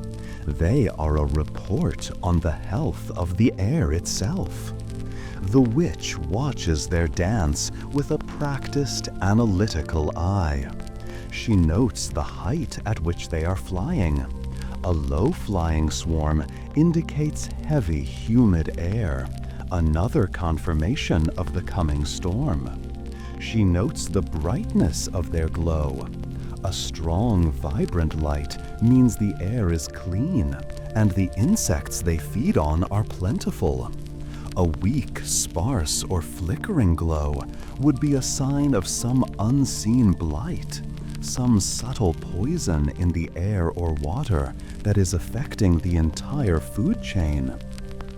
Tonight, their lights are bright and strong, their dance energetic. The air is healthy. The storm will be a clean one, a simple, violent washing of the world, not a symptom of some deeper sickness. This is the language of the marsh. It is a language written in the flight of birds, the color of fungus, the dance of fireflies. It is spoken in the croak of a frog, the ripple on the water, the direction of the wind.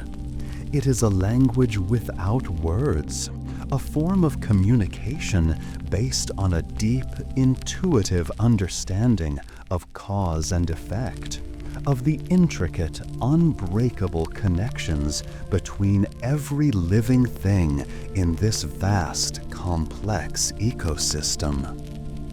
The witch's divination is simply her fluency in this language. It is a skill born not of some innate mystical gift, but of a lifetime of patient observation, of paying attention so deeply and so consistently that the patterns of the world have become as obvious to her as the letters in a book. She does not see this as magic. She sees it as common sense. Of course the birds would flee a coming storm. Of course the fungus would prepare for a hard winter. Of course the fireflies would reflect the quality of the air. To her, it is the world of men that is strange and illogical, a world where people live in sealed boxes, deaf to the stories the world is constantly telling them, and then are surprised when the storm arrives unannounced. As the last of the light fades, and the first fat drops of rain begin to fall, just as the birds predicted, she goes back inside her hut. She is not afraid of the coming storm. She is prepared for it. The swamp has spoken to her, and she has listened. She is safe, she is informed, and she is in harmony with the wild, beautiful, and endlessly eloquent world she calls home. The storm has passed. It arrived with the fury the birds had promised, a great cleansing deluge that drummed on her living roof and sent waves sloshing against the stilts of her hut. But now it is over. The rain has softened to a gentle, dripping whisper, and a deep, profound calm has settled over the swamp. The air is clean, washed free of dust and pollen, and it carries the fresh, invigorating scent of wet earth and rain-soaked leaves. This is the moment when the day truly ends and the night begins its reign. Inside her hut, the witch prepares her evening meal. It is, as always, a simple affair, a meal born of her afternoon's foraging and her well-stocked larder. Tonight, she cooks the chicken of the woods fungus she harvested earlier, sautéing it with a handful of wild onions and the peppery watercress.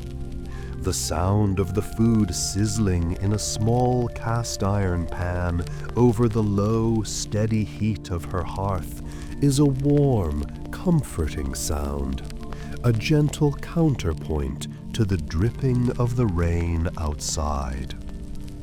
She eats her meal sitting on her stool by the open door, watching the world transform.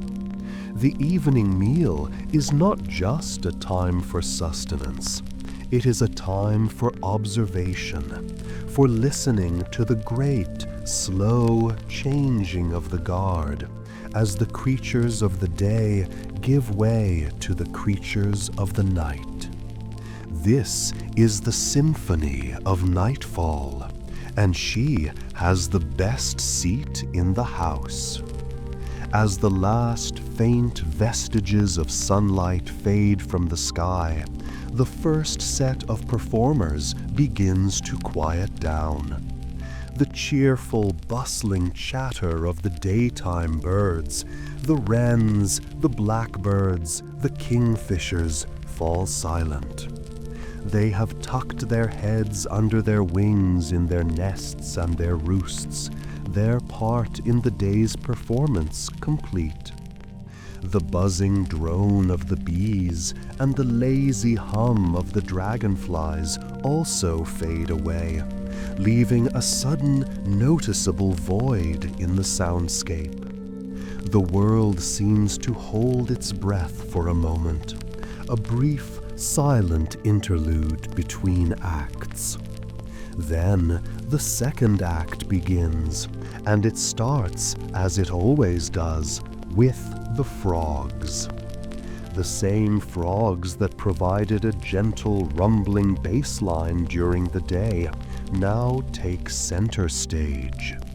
Their chorus deepens, grows louder, more complex. The great booming garump of the bullfrogs is now joined by the high-pitched musical peep of the spring peepers, and the strange banjo-like plunk of the green frogs. It is no longer just a background noise. It is a full, throbbing, polyrhythmic symphony, a wall of sound that is both overwhelming and deeply, profoundly calming. It is the true, beating heart of the swamp at night. As the frog chorus swells, another section of the orchestra joins in.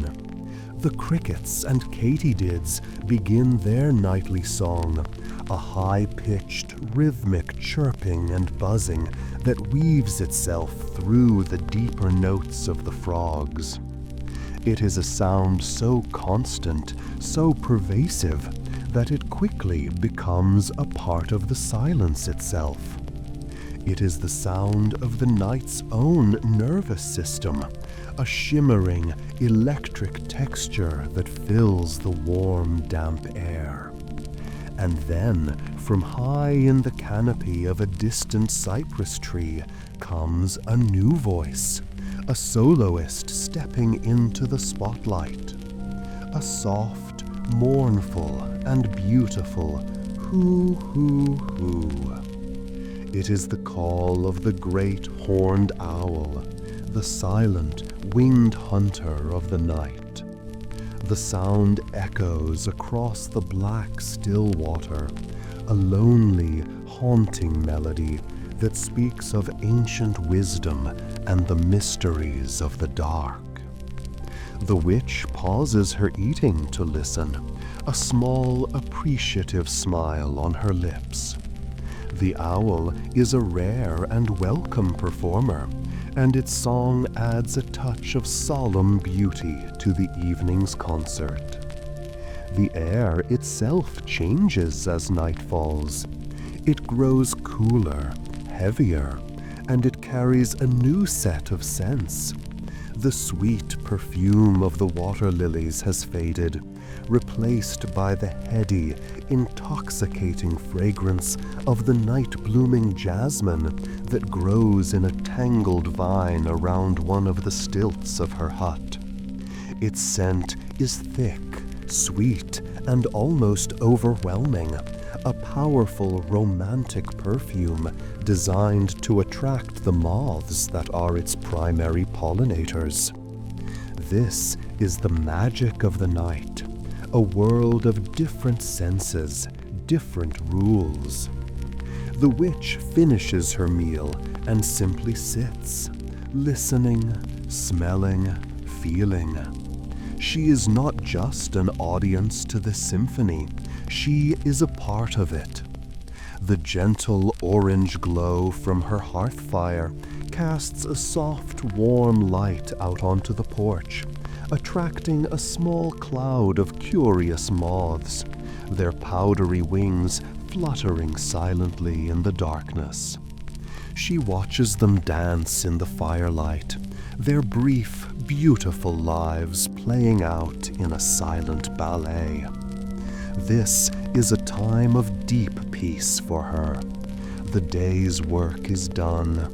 The world is calm, clean, and alive with a quiet, powerful energy. The symphony of nightfall is a lullaby, a complex and beautiful piece of music composed by the world itself. It is a reminder that even in the deepest darkness, the world is not empty or dead. It is simply different. It is full of a different kind of life, a different kind of beauty. As the moon begins to rise, its pale silvery light filtering through the leaves, the witch feels a familiar, welcome drowsiness begin to settle over her. The symphony has worked its magic. Her body is tired, her belly is full, and her mind is quiet, soothed by the rhythmic, eternal music of her home. It is time for sleep, time to join the rest of the swamp in its deep, dark, and peaceful slumber. The last of her simple, foraged meal has been eaten, the small pan and clay bowl washed and put away. The symphony of the night is in full voice now, a rich, living tapestry of sound that fills the darkness. The moon, now high in the sky, has found a break in the clouds, and its cool, silvery light pours down onto the swamp, painting the black water with a shimmering, ethereal glow. It is time for the final ritual of the day, the gentle descent into sleep. As she prepares her small hut for the night, the witch engages in a final, quiet meditation, a reflection on the nature of her existence. Outsiders, she knows, would look at her life and see only emptiness. They would see a woman living in a remote, wild place, far from the warmth and bustle of a village, far from the company of her own kind. They would use a word to describe her, a word laden with pity and sadness. They would call her lonely. But that is their word, born of their own fears, their own need for constant noise and distraction. It is a word that has no meaning here. The witch is solitary, but she is not lonely. There is a profound difference between the two. Loneliness is a lack, an absence, a painful craving for a connection that is not there. Solitude, her solitude, is a presence. It is a choice. It is the deliberate act of stripping away the unnecessary, of quieting the endless chattering demands of the human world, so that she can be fully present in her own. Her solitude is not an empty room. It is a vast, open space, a state of being that allows her to hear the subtler, more important voices of the world. In the deep, humming silence of her life, she finds her companionship not in people, but in the very fabric of the swamp itself. Her truest friend is the moon, whose pale, silent face is reflected in the water outside her door, a constant, changing presence that governs the tides of both the water and her own body. Her confidants are the reeds, which whisper secrets to her on the wind as she pulls her skiff through the waterways. Her counsel is the ancient, one-eyed alligator, whose stoic, silent presence reminds her of the deep, slow, and patient nature of time. Her life is not devoid of connection. It is overflowing with it. It is a connection to the cycles of the seasons, to the lives of the creatures she shares her home with, to the very heartbeat of the world. This is a connection, she suspects, that is far deeper and more real than the fleeting, shallow connections of the busy world of men. And so, with this quiet understanding settled deep in her soul, she prepares for sleep. She does not simply get into bed. She performs a final calming ritual. She goes to her small peat-fueled hearth, where the embers still glow with a soft orange light. She does not douse the fire with water, which would be a violent, hissing end to its life. Instead, she uses a small, flat stone to carefully cover the embers with a thick layer of fine, gray ash. This does not extinguish the fire. It banks it. It puts it to sleep, preserving the precious heat deep within its core, ensuring that a single gentle breath from her in the morning will be enough to wake it again. With the hearth banked, the only light in the hut is the cool, silvery moonlight filtering through the doorway. She pulls the heavy, woven reed curtain across the opening, plunging the small circular room into a deep, comfortable darkness. The air, no longer warmed by the fire, immediately begins to cool, filling with the damp, misty, richly scented air of the swamp at night. The hut ceases to be a separate space and merges with the world outside. She makes her way to her simple bed, a low platform piled high with soft, dry moss and a single thick wool blanket. She lies down, her body sinking into the familiar contours of her bed.